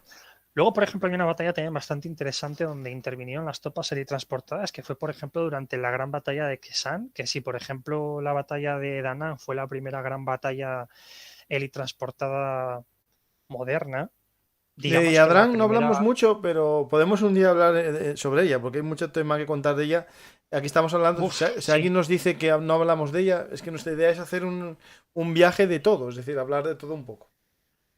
claro. Es que de hecho se podría tratar cada una de las batallas, porque es que con la batalla, solamente con la batalla de Da Nang, te da para un podcast o para dos, porque es que es enorme, porque fue una batalla que duró varios días, cada día pasó una cosa distinta. Ujú. Y daría para muchísimo. Pero yo os cuento las cosas así un poquito por encima de manera muy rápida, porque es que son muchísimas batallas, muchísimas batallas. Pero la batalla de Kesan fue una de las batallas más sangrientas que hubo durante la guerra, fue la más larga, duró 77 días, fue muy bestia. Y realmente la batalla de Kesan fue una de esas batallas en las cuales te hace fruncir el ceño y decir, esto de insurgencia no. Porque, por ejemplo, en la batalla de Kesan, los vietnamitas del norte enviaron 4 divisiones de infantería y de hecho empezaron a Claro. utilizar por primera vez piezas de 130 milímetros de artillería. Bueno, O sea, qué Vietnam del insurgencia de Norte Chichinabo. era un ejército regular, Vietnam del Norte era un ejército regular, o sea, tenía una buena estructura, no, no Claro, eran guerrilleros como el Vietcong.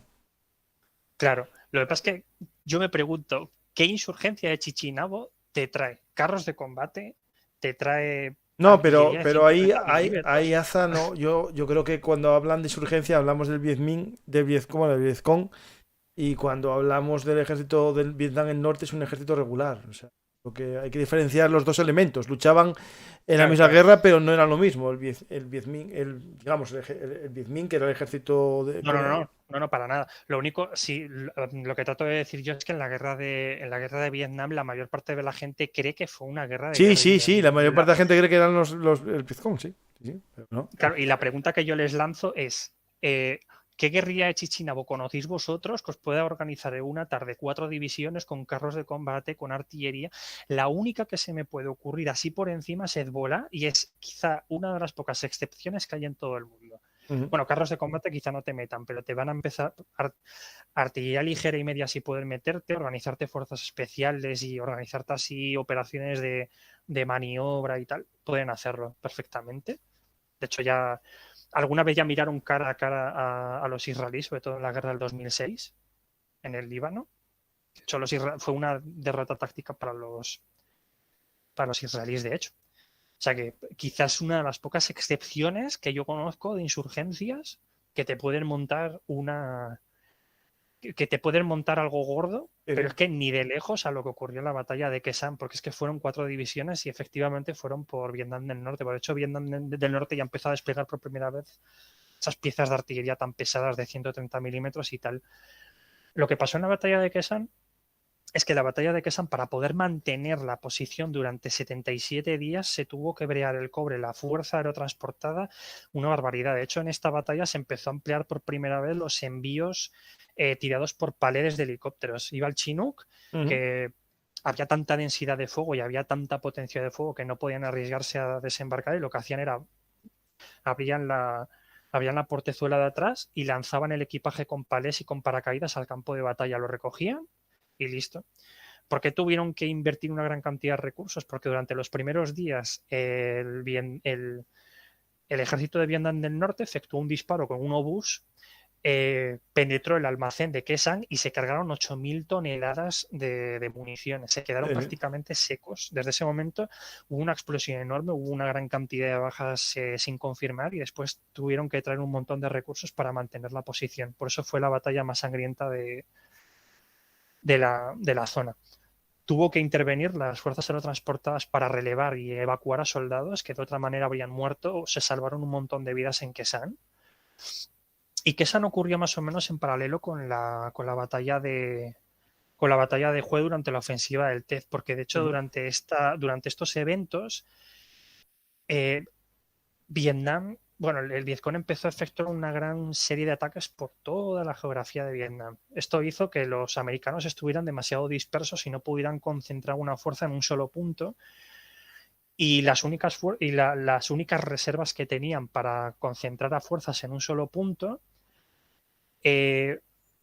las tuvieron que dedicar para salvarle el culo a todas aquellas unidades en Quesan, y entonces los americanos se quedaron básicamente secos en la zona de Hue, y cuando vino Vietnam del Norte no tenían prácticamente nada. De todas formas, sí hubo una serie de generales muy inteligentes, que es lo que siempre tenéis que hacer en las guerras, todos los países del mundo, excepto los malos, es mantener siempre reservas. Siempre tenéis que tener reservas, son extremadamente importantes. Parece una chorrada, pero las repercusiones que encuentran en el campo de batalla son enormes. Gracias a las reservas que tuvieron de carros de combate, de infantería y de fuerzas transportadas en Hue, pudieron mantener el tipo. Estoy contigo en ese aspecto. Pero bueno, pero Aza, a lo mejor ya estamos yendo ya a algo de Vietnam en sí, más que de la helitransportada, yo creo, ¿no? Porque nos vamos ya a las 3 horas y todavía nos falta matizar alguna cosa sobre a lo mejor un día podemos hacer, si quieres, Aza, un programa sobre Vietnam. ¿Quieres? Y hablamos de la guerra de Vietnam y las fases que tuvo la guerra, las mayores batallas. A lo mejor vale. Porque para derivar este programa un poco a lo que es ahora a lo mejor la helitransportada, ¿no? Vimos que en Vietnam tuvo su papel muy importante, y de hecho algo que puedo destacar o se puede ir resumiendo, en la batalla de Ia Drang se vio que la artillería era esencial en una unidad aerotransportada. Se crearon esas bases de apoyo cercano a unos kilómetros de la zona en la que se iba a producir el aterrizaje con las tandas de helicópteros, ¿no? Se iban a ir realizando unas tandas porque una división helitransportada no tiene capacidad para transportar a todas sus unidades en una sola tanda. Se van haciendo como los saltos, ¿no? Se van haciendo turnos, ¿no? Entonces tenemos una zona de fuego, apoyo también de helicópteros armados y apoyo de aviación en apoyo cercano, ¿no? Eso sería el funcionamiento básico. ¿Qué pasa? Esto se hace después por todas las unidades americanas. Casi todas, al final, son helitransportadas durante el conflicto. Tenemos casi una generalización del transporte en helicóptero, que es algo que no es en sí de una unidad, digamos, no es una unidad específica, sino que al final los soldados de tierra, incluso los marines, son transportados en helicóptero usando estas tácticas, ¿no? De apoyo artillero, apoyo de asalto y después el transporte, digamos, en helicóptero, ¿no? Bueno, hubo tantos relevos que en términos generales sí, aunque sí es cierto de que las tropas de infantería de cada batallón son orgánicas al propio batallón porque se requiere se requiere un conocimiento del sistema y se requieren unos procedimientos cuando bajas del helicóptero muy concretos que son un poquito complicados. Sí, pero digamos que usaban el taxi de estas unidades Sí, de helicópteros, no en sí de la división de caballería, sino de otras unidades del ejército, incluso bueno, del aire, de transporte en para, helicóptero. para puentes, para reforzar posiciones y demás, sí, Mm, pero lo que son para relevar y constituir unidades helitransportadas, fundamentalmente la infantería orgánica. mm. No, tendría que mirar después ya de manera más exhaustiva cuántas tropas de infantería no orgánicas pudieron haberse desplegados en según qué batallas, pero tan a fondo no he entrado Claro, no, pero tampoco. yo estuve Pero leyendo cosas y sí que digamos, se generalizó el uso del helicóptero como transporte a ciertas zonas, a ciertas misiones de unidades no de caballería aérea. Bueno, se generalizó, se ven las películas, unidades que no son en sí Sí, de sí, sí. caballería. Pensaba que Sí, estabas hablando, claro, es que pensaba que estabas hablando de los batallones orgánicos de las divisiones, vale, vale. No, sí, tienes razón. Sí, claro, sí. le digo, digamos que se empezó a generalizar, en vez del camión, ¿no? Para mover tropas, Claro, se aquí es el usó helicóptero. aquí. O digamos el helicóptero por la orografía, ¿no? Para ir finalizando este programa y después, Aza, cuando quieras, hacemos otro de Vietnam o varios, porque Vale. sé que te gusta mucho en tu página Alpha Combat, tienes muchos artículos de Vietnam. Podemos hacer, si quieres, algo sobre Vietnam y hablar un poco de las tácticas de combate, hablar de mitos de Vietnam o algo así. Yo creo que sería un tema muy interesante. Si te animas, piensa cómo elucubrarlo. Y aquí me tienes a mí, yo también elucubramos entre los dos y vamos ahí Vale. haciendo. Y algo que Pues podemos, que tiene que ver un poco con lo que nos queda del programa, ¿no? De la historia de la caballería aérea, ¿no? De esta caballería helitransportada. ¿Tiene futuro? ¿Tiene más futuro que Vietnam? Es decir, vimos que se usó en Hostomen, ¿no? Se usó ahí.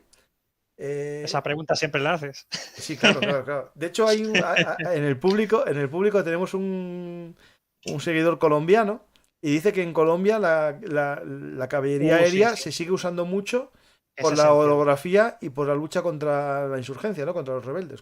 Bueno, en este caso, bueno, la guerrilla, ¿no? Bueno, ya que tenemos un compañero, ya que tenemos a compañeros colombianos, ya voy a remangarme un poco y voy a matizar una cosilla de regalo para los colombianos. Pero, por ejemplo, durante la guerra de Vietnam, muchos procedimientos tácticos que se aprendieron, porque aunque la guerra de Vietnam fue estratégicamente un fracaso a nivel táctico, fue bastante fructífera. Muchas enseñanzas y lecciones de la guerra de Vietnam se la llevaron a Latinoamérica. Y si tú, por ejemplo, lees muchos manuales del ejército colombiano, del ejército ecuatoriano, muchas cosas que aplican a esos ejércitos ya se habían aprendido antes en Vietnam. Lo Ujú. que pasa es que lo han adaptado a su terreno, que el terreno colombiano tiene también sus propias particularidades y resulta muy parecido al de Vietnam en ciertas áreas. Aunque sí es cierto de que Colombia es un sitio selvático, pero sobre todo bastante montañoso, con lo cual allí la complejidad del terreno, la rugosidad es mucho mayor. Entonces es más importante tener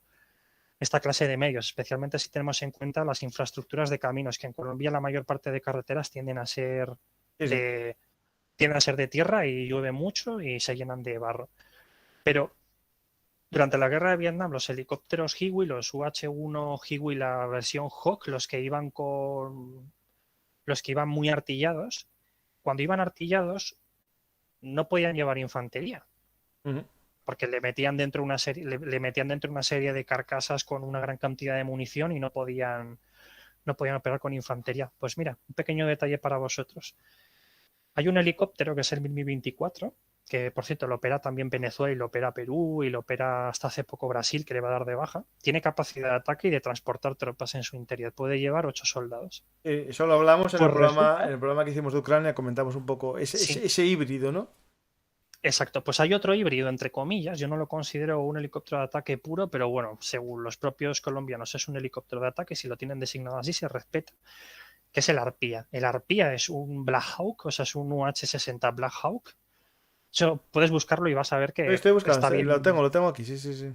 El Arpía es un helicóptero de transporte súper artillado, eh, que ellos denominan AH de ataque helicóptero o helicóptero de ataque, y se llama Arpía. Es una de las pocas excepciones que conozco en el que un helicóptero fundamentalmente de transporte se ha especializado tanto en ataque, porque los Arpía no pueden transportar una gran cantidad de tropas y generalmente en su función de ataque no suelen transportarlas, no suelen, porque no es tan óptimo. Ya, el Black Hawk no es tan maniobrable, tiene mucho alcance y puede volar muy alto y demás, pero no es muy maniobrable, y si metes soldados dentro ya es menos maniobrable todavía. Bueno, sigue siendo Estoy maniobrable, viéndolo pero aquí armado hasta los dientes, no sé qué sitio hay para gente, a ver si lo claro, pone. no, el problema es que el Black Hawk sigue siendo maniobrable. El problema es que cuando subes soldados dentro, los soldados no quieren que seas maniobrable. No, Quieren que claro, te claro, quedes lo claro, más claro, claro, quietecito. claro. Madre Claro, mía, por eso, ese va tumbos. porque te revientan. Es que al final, si no te matan las FARC, te mata la arpía. Hay 16 construidos. Población Exacto. Y hasta de hecho, 7. hmm, Piloto, pues este copiloto, T5 vuelo y 5 artilleros. es un helicóptero Lo de los que 5 le artilleros han no metido. entiendo. ¿Qué será? Para las le han ametralladoras met- de los lados. Vale, vale, sí, sí. Claro, es que le han metido tanto armamento y tantos sistemas dentro que yo prácticamente le considero como, no un helicóptero nuevo, pero casi es un helicóptero digno de estudio. Es como uno de esos helicópteros que te puedes, que yo no les incluiría dentro de los Black Hawk. Me encantaría, es un helicóptero muy bonito para estudiar aparte y es un helicóptero que quiero presentaros a todos, un poco de guiño para nuestros hermanos colombianos, porque es un helicóptero además bastante bonito y muy útil para ellos, ¿Y qué para está? su, ¿Construido para su en terreno. Colombia o construido en Estados Unidos? Está A ver si lo construido encuentro. a medias. Sí es cierto de que el UH, el AH-60 es un Black Hawk que se le ha pedido a Estados Unidos en una configuración de asalto, pero muchos sistemas y subsistemas los ha metido Colombia subcontratando a otras empresas en el extranjero. Por ejemplo, el designador electro-óptico que tiene delante, que creo que se llama Tuplight, no sé si el 2 o el 3, ese, por ejemplo, viene de Israel. Y, Sí, por allá ejemplo, voy a del Israel, lo acabo armamento, de ver los, ahora, sí, sí. los misiles Spike que lleva, los NLOs, los Tamud llamados, también son israelíes, etcétera. Para cumplir las especificaciones del ejército de Colombia han subcontratado a otras empresas que la propia empresa de Sikorsky habilita a que le echen mano al helicóptero. Ha habido una serie de contratos entre varias empresas, se han puesto de acuerdo y ese es el Arpía. Es un helicóptero bastante, bastante bonito. Bueno, ahora yendo un poco más a la pregunta que me dijiste sobre si tiene futuro la rama, creo que ya la contesté un poquito antes, pero yo creo que sin duda, porque es que no hay alternativa, porque lo que querían hacer los rusos en Kiev era lo mismo que querían hacer en el 78 en Afganistán, con el golpe de Estado. Les podía haber salido bien, y de hecho la operación helitransportada no fue la que salió mal, porque de hecho el asalto helitransportado, pese a que se hizo en las peores de las circunstancias, se hizo de día, facilitando de que los ucranianos te pudieran ver a kilómetros para fijarte con los mampas, etcétera. Consiguieron su objetivo, llegaron al aeropuerto Sí, sí, lo Antonov, pillaron a tomaron, los sí, sí. ucranianos. Claro, les pillaron con los pantalones por los tobillos, y si no llega a ser porque los ucranianos reaccionaron muy rápido y los rusos no tenían unidades de apoyo cercanas, habrían tomado el aeropuerto de Antonov en Gostomel, habrían desembarcado a las tropas que querían desembarcar, como hicieron en Kazajistán cuando empezó a haber manifestaciones y demás, y probablemente la guerra habría... Yo no creo que aunque hubieran hecho el enlace aéreo, yo no creo que hubieran tomado Kiev, de todas formas, porque la cantidad de tropas que iban a desembarcar seguía siendo insuficiente. Y aún así esas tropas necesitaban armamento pesado y Claro, hemos visto que tardaron necesitaban que un la huevo columna en... hubiese avanzado más rápido la de tierra. Claro, ese es el problema. Por eso yo creo que aún así no creo que hubieran ganado. Pero si esos brazos hubieran avanzado más rápido sobre Kiev, con esas tropas ya de infantería ligera consolidada, y les hubieran enviado más armamento, como por ejemplo los Sprut, los BMRD, etcétera, probablemente la cosa habría cambiado bastante. Los ucranianos habrían tenido más bajas y probablemente los rusos habrían quedado estancados en Kiev. No habrían llegado a penetrar y probablemente a la larga se habrían retirado. Es lo que yo creo. Sí, sí. Luego, en operaciones COIN de contrainsurgencia, el helicóptero va fenomenal.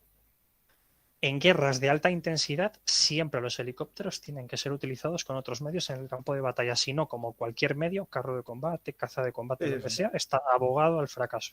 Otro ejemplo, por ejemplo, Mogadiscio. En Mogadiscio tenían que entrar en una ciudad para cargarse o sea, para capturar a un hombre que se llama Saleh o algo así, ¿Mm?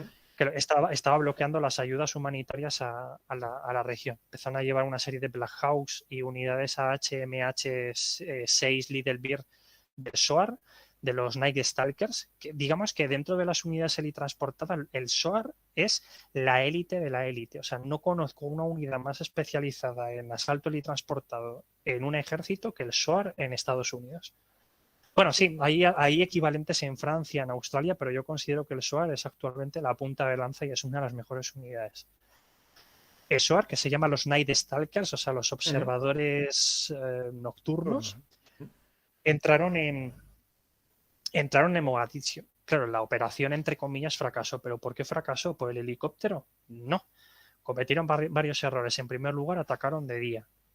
Cuando vas a efectuar ataques helitransportados, si quieres reducir las probabilidades de que te ataquen, lo mejor es que ataques de noche. Porque los enemigos lo máximo que van a tener para verte van a ser las NVD, las gafas de visión nocturna. Y no las tienen gafas de todos. visión nocturna te permiten ver también en la noche como con tu ojo normal de día. El rango de detección es muchísimo más corto. Eso significa de que, digamos, los rangos de detección de la infantería se acortan tanto que te pueden permitir desembarcar tropas en zonas donde de día te habían visto a kilómetros de distancia. Luego de noche, los enemigos, por las limitancias que hay en el combate nocturno, se vuelven mucho más lentos en la ciudad para organizarse y combatir en ciertas áreas. Haces que los tiempos de reacción del enemigo se reduzcan mucho. Lo que se traduce en que tus tiempos de acción son más amplios. ¿Qué pasó? Que perdieron 2 helicópteros. Cuando pierdes un helicóptero en una operación helitransportada, pierdes automáticamente la iniciativa, porque tienes que andar derivando unidades para recuperar esa unidad. ¿Qué problema había? Que no había reservas. Cuando tú pierdes un helicóptero tienes que tener al menos un batallón de respuesta rápida para ir rápidamente a recuperar esa unidad y salir cagando hostias.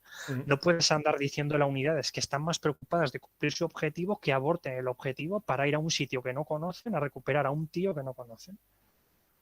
Porque entonces pierdes 2 objetivos. Pierdes el objetivo de la unidad que se acaba de derribar y anulas un objetivo para cumplir otro objetivo que no tiene ninguna repercusión estratégica en el contexto de la batalla. Sí. Es quizá una de las pequeñas cositas malas de las operaciones helitransportadas, pero aún así, con todo pueden salir bien perfectamente. Mismamente el Antonov. Antonov a mí, de hecho, no me parece un ejemplo no me parecería un ejemplo de batalla que pronostique la desaparición del helicóptero. Tampoco creo que vaya a desaparecer porque los estadounidenses están mejorando los helicópteros y no han anunciado ninguna reforma en la estructura de su ejército porque reconocen que la función de poder asaltar una posición antes que nadie, tomarla antes que nadie, o tener la capacidad de poder atacar a tu enemigo en la retaguardia, en los flancos, el andar reconociendo el terreno de manera precoz, el andar apoyando a tus tropas con una cantidad de fuego bestial a muy corta distancia, eso solo lo puede hacer un helicóptero. De hecho, los americanos están sacando un prototipo nuevo, Defiant X, ¿no?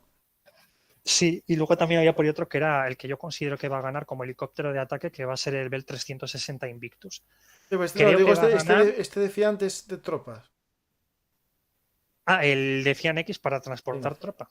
Sí, ese creo que iba a sustituir los Black Hawk. Ese justo, es el que sustituye a Black Hawk. Sí. Pues por ejemplo ese helicóptero, no sé, me parece que yo soy un poquito de los helicópteros, aunque tengo 30 tacos, sí es cierto de que soy un poquito de la vieja escuela. O sea, me gustan más los helicópteros de los de antes, pues me gustan los Huey, me gusta el Apache, me gusta el Hind, me gusta el Havoc, me gusta el Kamov, me gusta. Pero estos helicópteros nuevos que está sacando no me gustan mucho, son demasiado rompedores conceptualmente y si algo te enseña los programas de desarrollo de armamento es que cuando tú propones 3 soluciones a un problema, tienden a quedarse con la solución más tradicional. Claro, pero por Pasó con ejemplo, los helicópteros, por claro, ejemplo. el Osprey, que, bueno, es un helicóptero, es un El avión. Osprey. Bueno, el Osprey y los nuevos modelos, ¿los metes dentro del helicóptero o los metes dentro de otra cosa? El Osprey, si mal no recuerdo, es el que quería utilizar la Marina. Sí, sí, Los sí, helicópteros ese helicóptero que se convierte en avión. es una cosa intermedia. Lo que pasa es que sí es cierto de que la misión que va a cumplir ese helicóptero también va a ser una misión bastante más concreta, porque esos aviones van a ser usados, bueno, esos aviones además van a tener un alcance de vuelo muy largo, Ujú. lo cual va a ser muy bueno para las unidades de Marina. Lo que no me gusta de ese helicóptero es que te limita mucho el desembarco de tropas. Hombre, sí es cierto de que para la Marina, que va a desembarcar en zonas relativamente llanas o amplias para establecer cabezas de puente para desembarcos y demás, no está mal. Aunque yo sigo prefiriendo helicópteros con un perfil mucho más conservador, más estrecho, para poder permitir el desembarco de tropas en un punto muy concreto y no quedar tan limitado en el campo de batalla si te encuentras, por ejemplo, zonas de desembarco, LZs, landing zones, que se dice en español, muy estrechas. Pero bueno, lo compensan por lo menos teniendo mayor alcance y sobre todo generan mayor sustentación al ar. Mira, te pondré un ejemplo. ¿Te acuerdas cuando estábamos hablando del Mi-24? Sí. El Mi-24 es un helicóptero de ataque que tiene una particularidad muy curiosa. Puede transportar tropas, pero aparte tiene unas alas muy grandes. Como tiene unas alas muy grandes, cuando tú estás volando, no cuando estás volando en vuelo estacionario, o sea, cuando estás quieto, sino cuando estás volando en sentido horizontal, cuando alcanzas cierta velocidad, tus alas parten el aire. Entonces, al partir el aire generan sustentación. Al generar sustentación en el ala del helicóptero, liberan potencia en el motor. Entonces, te permite invertirla en volar más rápido horizontalmente. Ujú. Ese helicóptero que tienen los marines, como, también lo que te permite es poder llevar mucha más tropa y te permite también desembarcar mucho más equipo. Eso es muy importante para una fuerza expedicionaria como la fuerza de los marines. O sea, por ejemplo, un Osprey ahora te puede hacer lo que antiguamente te hacían 2 Black Hawk a lo mejor, en una sola unidad y de un solo viaje Claro, deja mucha volando gente, más claro, claro. lejos. Claro, pero por ejemplo, ya para unidades mucho más tácticas necesitas helicópteros intermedios. Por eso creo que probablemente vaya a haber como se vaya a mantener esas 3 familias de helicópteros. Helicópteros pesados como los Chinooks, que ahí entraría el Osprey. El Osprey me parece como un más sustituto del Chinook que del Black Hawk. Luego necesitarías un helicóptero multipropósito de transporte más táctico, como por ejemplo los Black Hawk, algo parecido. Y luego aparte se va a seguir manteniendo mi escuela preferida, que es la de los helicópteros súper pequeños, como el MH Littlebird, que son helicópteros para el SOAR. Que eso ya Bueno, son, para transporte, eso vale, ya, sí, sí.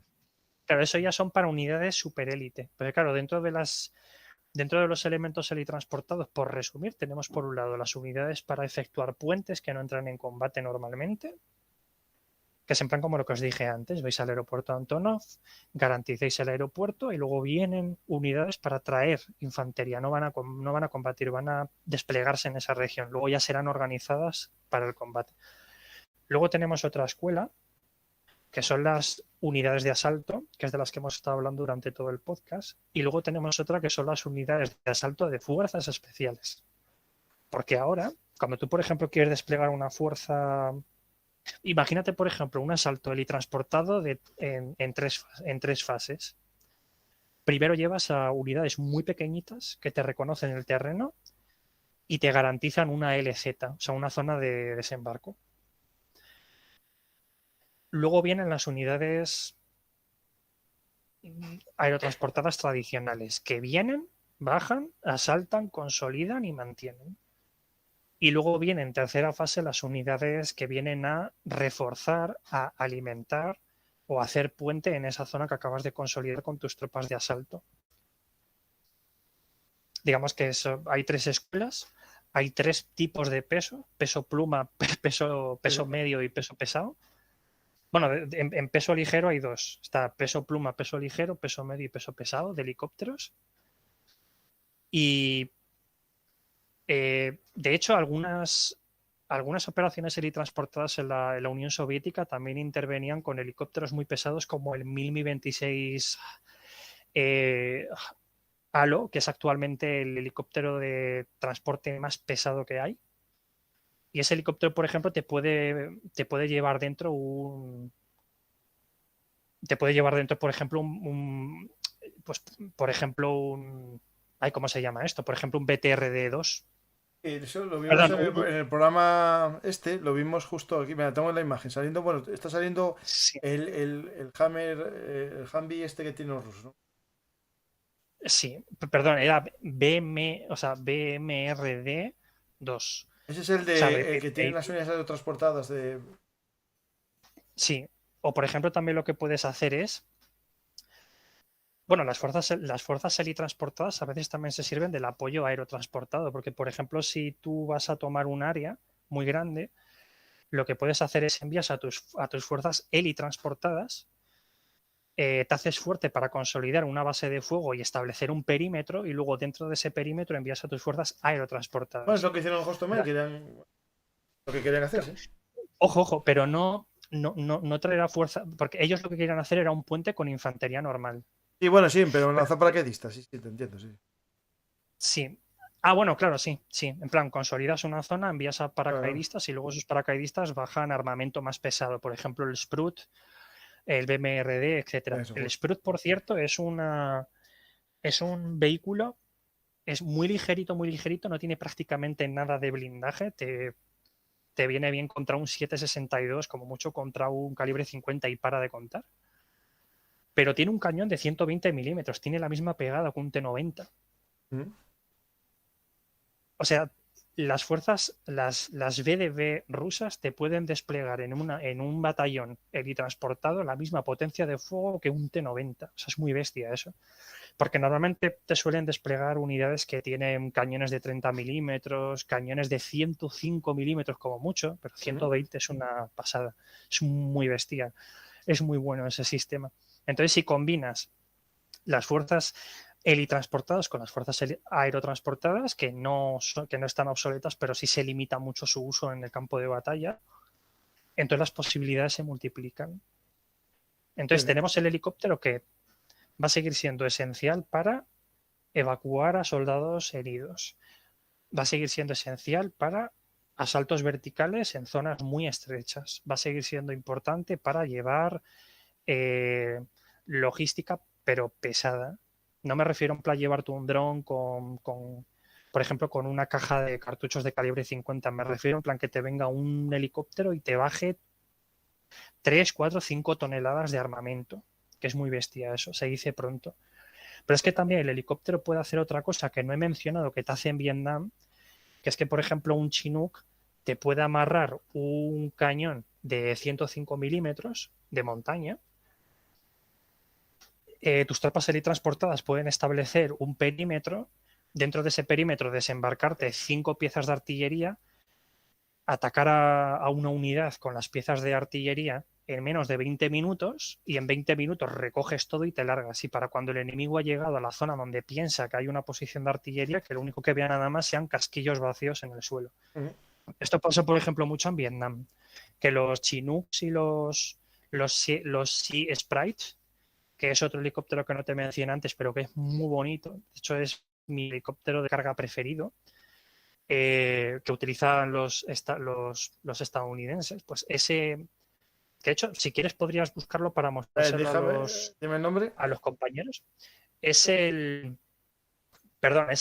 Sikorsky CH-53, que le llaman Sea Stallion. Ah, sí, sí, sí. Este helicóptero es un helicóptero pesado de transporte. Este sería como el Chinook, pero con una forma más tradicional de diseño. Y este helicóptero me encanta.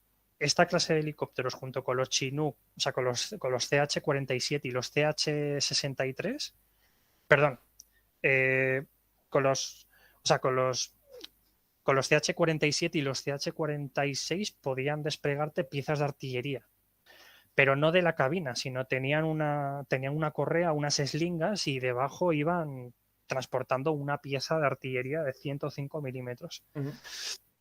Claro, la flexibilidad es muy alta. Entonces yo no veo un sustituto para el helicóptero. Pienso que el helicóptero va a seguir avanzando.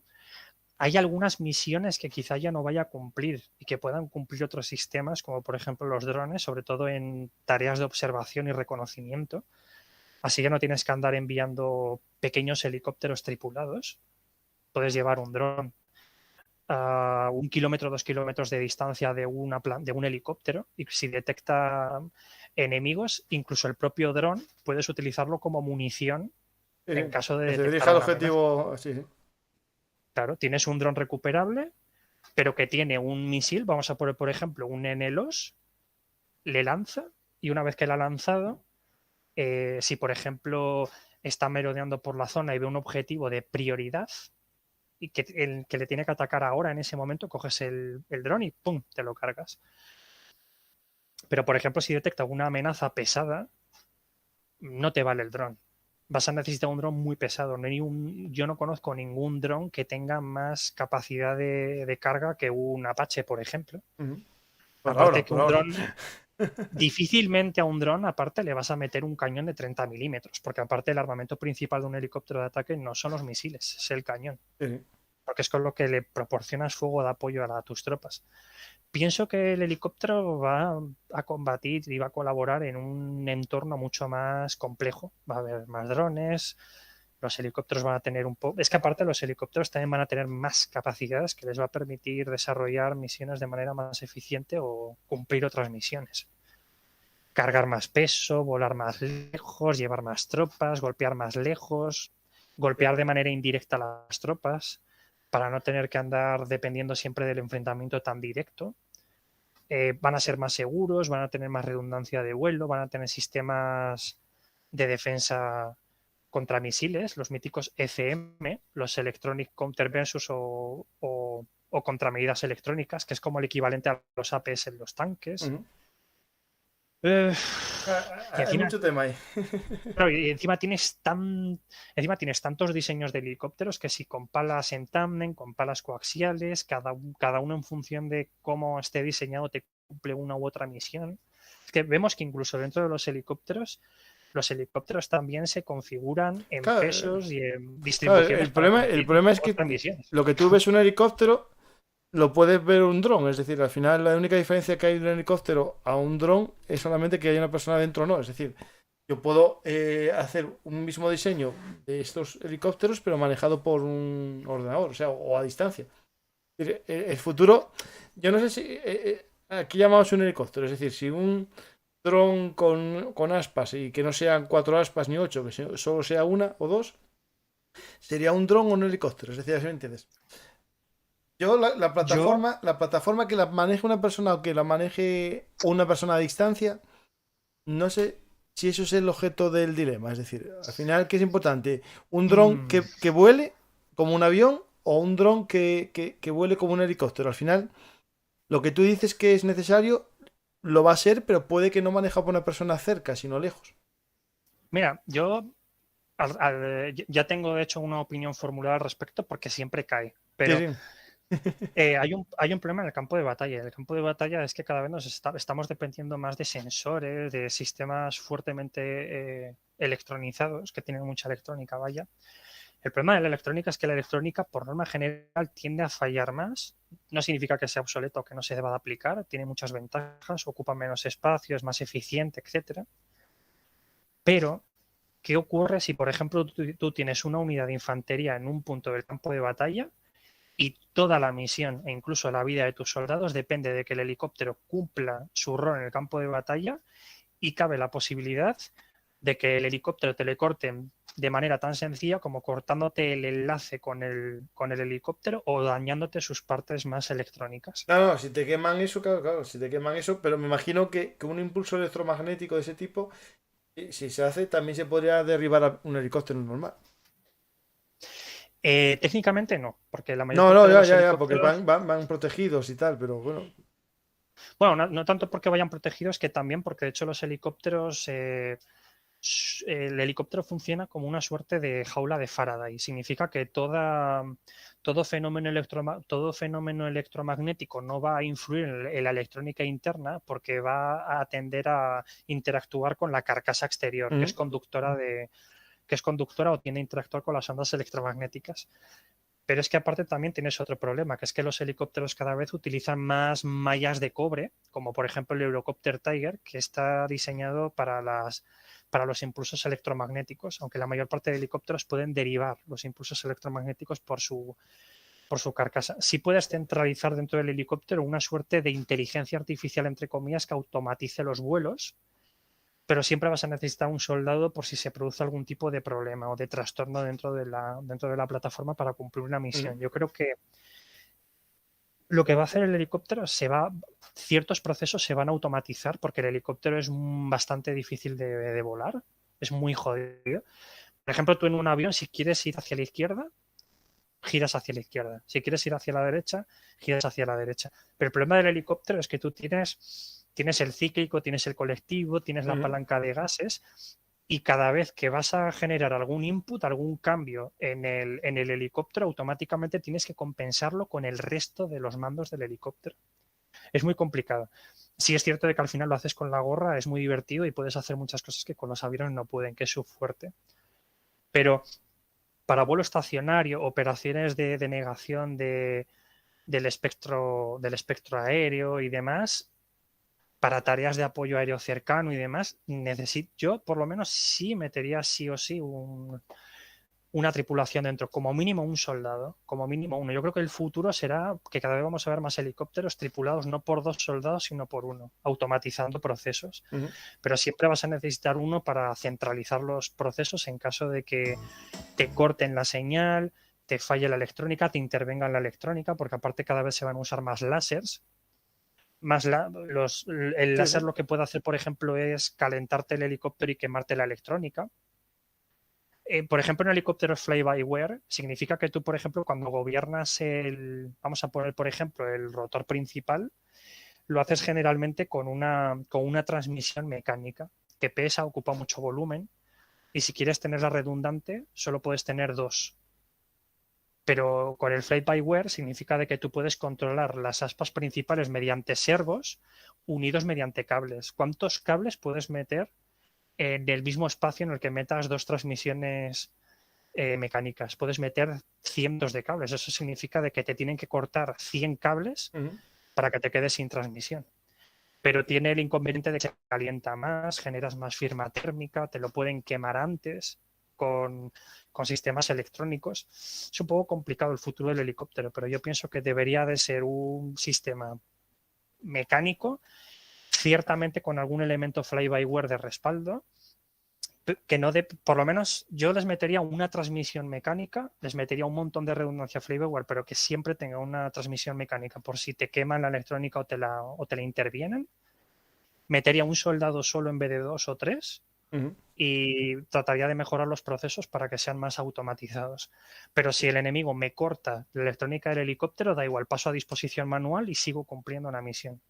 Y para que mis soldados en el campo de batalla puedan sobrevivir. Y lo que haría sería tener como pues un enjambre de 3, 4 drones alrededor del helicóptero, que eso ya existe, eso no es el futuro, eso es el presente del helicóptero. Y una cosa, ¿le pondrías ruedas o patines? Porque es una pregunta que hacen aquí. Buena pregunta. Lo bueno de tener ruedas es que te viene mucho mejor. A ver, por ejemplo, la mayor parte de los helicópteros que tienen ruedas vais a fijaros que son helicópteros fundamentalmente de transporte. Por lo menos en la época de Vietnam. Porque, por ejemplo, el Heavy y el Cobra no tenían de ruedas, pero los de carga sí. Dices, ¿por qué es mejor tener en helicópteros de carga ruedas? ¿Porque amortigua más el peso? No. Es porque los helicópteros de carga muchas veces suelen despegar de base y en las bases suelen tener mucha carga que llevar.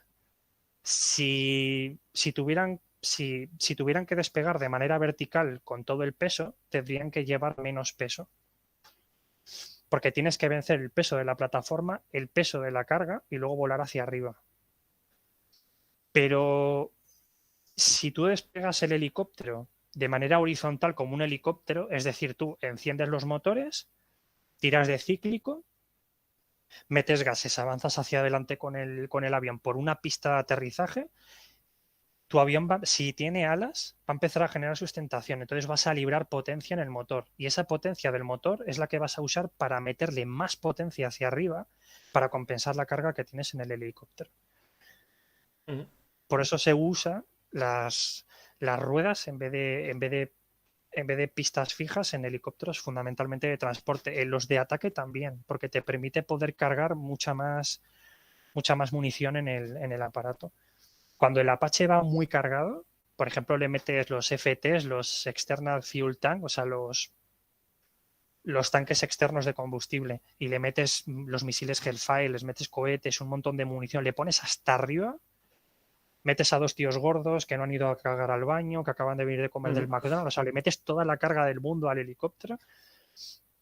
Si tú metes potencia a tope y empiezas a volar con el helicóptero en sentido horizontal, el helicóptero va a empezar a generar sustentación como si fuera una avioneta.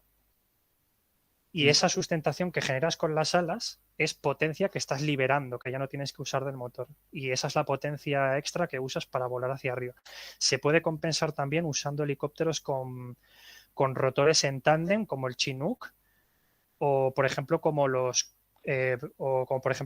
Kamov, estos que tienen las aspas coaxiales, porque como no tienes un rotor de cola, porque el rotor de cola no ejerce potencia hacia arriba, sino lateral para contrarrestar el efecto antipar del helicóptero, si tú tienes 2 aspas que solo empujan hacia arriba, significa que el 100% de la potencia que vas a generar con el helicóptero va a ir hacia arriba. O sea, a compensar la carga, a llevar más carga hacia arriba. Con eso creo que respondo, de hecho, hasta 2 preguntas. Yo os regalo una, que es también la de por qué muchos helicópteros que tienen ruedas y que son de carga tienen los rotores en tándem como el Chinook, o los tienen coaxiales como por ejemplo el Kamov, o sea, las versiones del Kamov. Pero claro, tienes el Sikorsky CH-53 C Stallion y el Chinook, y por ejemplo aquí y los dos tienen ruedas, pero probablemente, no lo he mirado, pero probablemente el Chinook deba de cargar más carga que un Sea Stallion, solamente por ese pequeño detalle. Porque es más tradicional y entre el 10, 15, 20% de la potencia de todo el motor se va a ir al rotor de cola, que no genera sustentación vertical, sino horizontal. Pues Aza, yo creo que vamos finalizando porque ya vamos 3 horas y media de programa. Yo creo que dimos información bastante a la gente. Espero que te haya gustado y yo creo que el objetivo está dado, ¿no? Es decir, el objetivo... Nos queda mucho por hablar. Podemos estar hablando horas y horas, sí. Pero podemos hacer otro programa, si quieres, sobre helicópteros de combate o sobre Vietnam. Piénsalo. Tú me dices con tiempo cuando tengas el tema y vamos viendo fechas porque... A ti te hago hueco, ya sabes que eres de la casa. Pues muchas gracias. Y nada más. Las preguntas que hay alguna que no sé si sabes responder porque yo ahora mismo estoy perdido. Preguntan de Kuwait si sabemos o si decimos algo de la operación helitransportada iraquí en la invasión de Kuwait. Yo no me suena. Pues tendría que mirarla, pero sí es cierto que las unidades de las fuerzas especiales de Irak habían utilizado fuerzas helitransportadas, si mal no recuerdo, dentro del concepto de la filosofía soviética. Sí, es lo que dicen, es lo que dicen, justo eso. Claro, porque lo que pasa es que tendría que mirar exactamente qué sistemas usaron, no lo tengo muy claro, pero me parece que utilizaron los Hive y algunos Mi-24. Que los Mi-24, de todas formas, los soviéticos lo usaban generalmente como helicóptero de ataque más que de transporte. Porque, por ejemplo, en el manual soviético de los años 70 decían que los helicópteros de ataque Mi-24, era preferible que en vez de llevar tropas dentro, en misiones de escolta a unidades helitransportadas, que no llevaran nada dentro o de llevar algo que llevaran dentro de la bodega munición extra, en plan cohetes, misiles y munición. Entonces lo que hacía el helicóptero era ir al campo de batalla, atacaba y cuando se quedaba sin munición encontraba una zona segura, bajaba, salía el técnico de armamento del helicóptero junto con el copiloto mientras el piloto estaba dentro todavía con el motor caliente, recargaban el helicóptero y volvían a volar al campo de batalla sin pasar por una zona de reaprovisionamiento. Eso no creo que lo hayan hecho los iraquíes en Kuwait.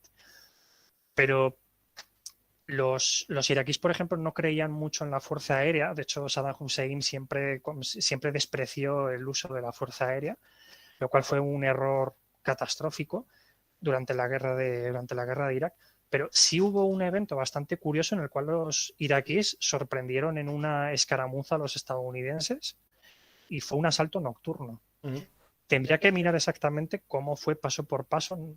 No sé si en esos pasos utilizaron fuerzas helitransportadas, pero para el asalto de Kuwait sí usaron, que yo recuerde, unidades helitransportadas en los Hype, en los Mi-8. Un poco pues para tomar posiciones de avanzada, establecer puntos anticarro, tomar una zona de manera prematura y en menos de una hora, 40 minutos, enlazar con una unidad acorazada. Porque esa zona ya la mantienes, digamos. Es para evitar, normalmente tomas una zona prematura para evitar que caiga en manos del enemigo y la consolide él. Mejor la consolido yo y la consolido para una tropa mucho más pesada. Cuando venga la tropa más pesada, me relevan, me subo en el helicóptero y sigo escalando para tomar otra posición más avanzada. Sí. O hacer otra misión. Pero sí, los iraquíes también lo hicieron. Pues respuesta dada. Y la última ya, para acabar ya, helicópteros tipo a los de la película de James Bond, de una sola plaza, de una sola persona. Yo creo que si tiene futuro, yo creo que al final ahí está más el dron, ¿no? Parecido a esa figura. Pues ahí está. Ya James Bond, ya que use drones así. Pero espera, ¿pero era una pregunta o era una afirmación? Era una pregunta. O sea, la afirmación fue la mía, la afirmación fue la mía. Vale, o sea, la pregunta es si existe futuro para helicópteros, o sea, si existe el futuro para helicópteros con una sola plaza. Sí, pero no de combate, sino tipo el de James Bond. La película de James Bond, ¿no te acuerdas? Una que era en Cuba, algo así, que usaba un helicóptero pequeñito. Te lo busco a ver si lo encuentro. Me acuerdo de la película de GoldenEye que robaron un Tiger y luego más adelante en esa misma película creo que se iban a Cuba y se iban a una estación de control y utilizaron, pero me parece que no era un helicóptero, creo que era un aeroplano. Es el girocópter. A ver. ¿Ves las fotos? ¿Ves las fotos? No puedo mirarlas, creo. Espera, ¿lo puedo ver yo aquí desde el directo? A ver. Sí, espera, lo pongo ahora mismo, espera. Pero el girocóptero este que es como amarillo. Ese. Esa es la pregunta. No, yo pienso que para eso es mucho mejor un dron. Sí, yo creo que sí. Sí, porque si te fijas, el que utiliza James Bond tiene una ametralladora que tiene que tener muy poquita munición. 60. No sé de qué calidad. Si es una ametralladora así un poquito, yo que sé, de 7,62, pues ahí dentro deberá de llevar 150 o 200 proyectiles y cohetes. Pero es que, por ejemplo, un TB2 Bayraktar ya te hace eso. Lo que no te hace es utilizar la ametralladora, pero tiempo al tiempo. Sí, eso es nada. Inventar un modelo. Ametralladoras ligeras, no sé. Bueno, yo creo que lo que se puede hacer en los drones de todas formas es. No sé si conocéis vosotros el Eurocopter Tiger, la versión UHT, la versión que utiliza Alemania. Ese es de todos los Eurocopter Tiger, es el único que no tiene un cañón. O sea, que no tiene un cañón. Usa ametralladoras, que no es lo mismo que cañón. Drones con cañón no creo que vaya a haber. Con ametralladoras sí, pero yo creo que lo que van a utilizar serán pods removibles donde te lleven ametralladoras de 7,62, 12,7 como mucho. Pero creo que van a ser pods, es decir, subsistemas que se pueden agregar al dron, pero que no sean orgánicos al propio dron. Porque la ventaja del dron es la capacidad de poder configurarlo de una manera mucho más flexible en el campo de batalla para hacer muchas más misiones de manera más puntuales. Pero yo creo que es eso. Pero los girocópteros no lo veo. El girocóptero sí le veo para todas aquellas personas que quieren un helicóptero pero no tienen dinero suficiente para comprar seguro. El girocóptero sería una buena opción. Sí.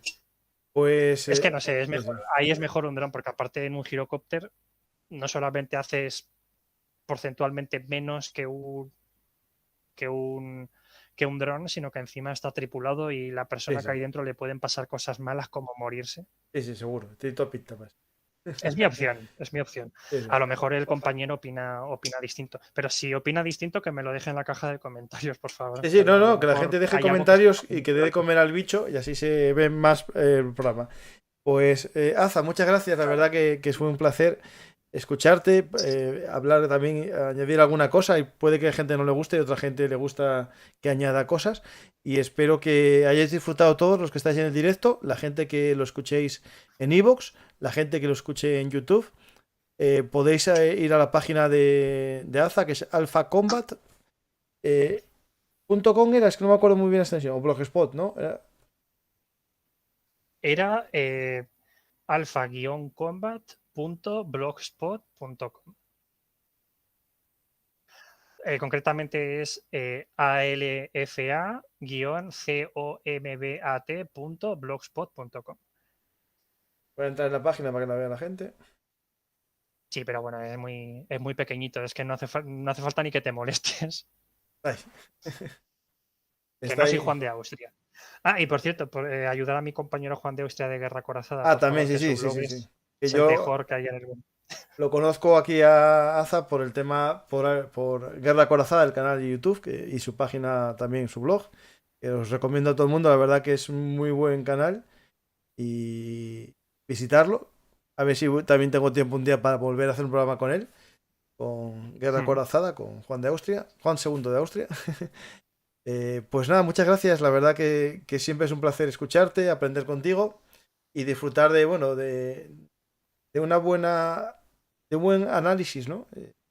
De armas, Muchas de gracias. medios y de estrategias también, que eso es lo importante, ¿no? Que al final no solamente es un arma, sino el uso que se hace de un arma, lo que hace que sea o no oportuno ese arma.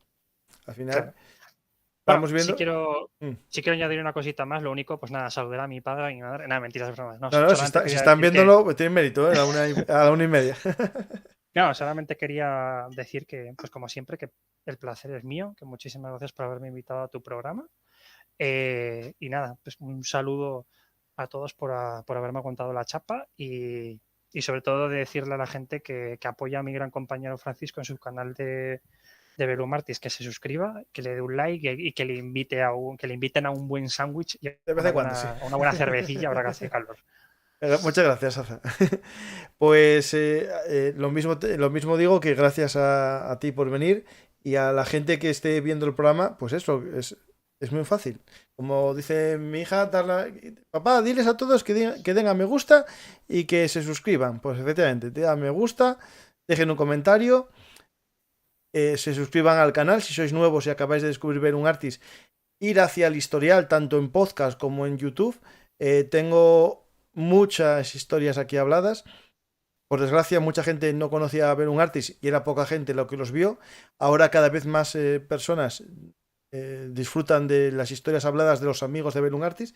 Por lo tanto, os digo que si sois nuevos, buscar en el historial, hay de todo, tenéis de todas las épocas y los momentos históricos, y veréis que habrá algo que no os guste, pero seguro que hay un 99% que os gusta.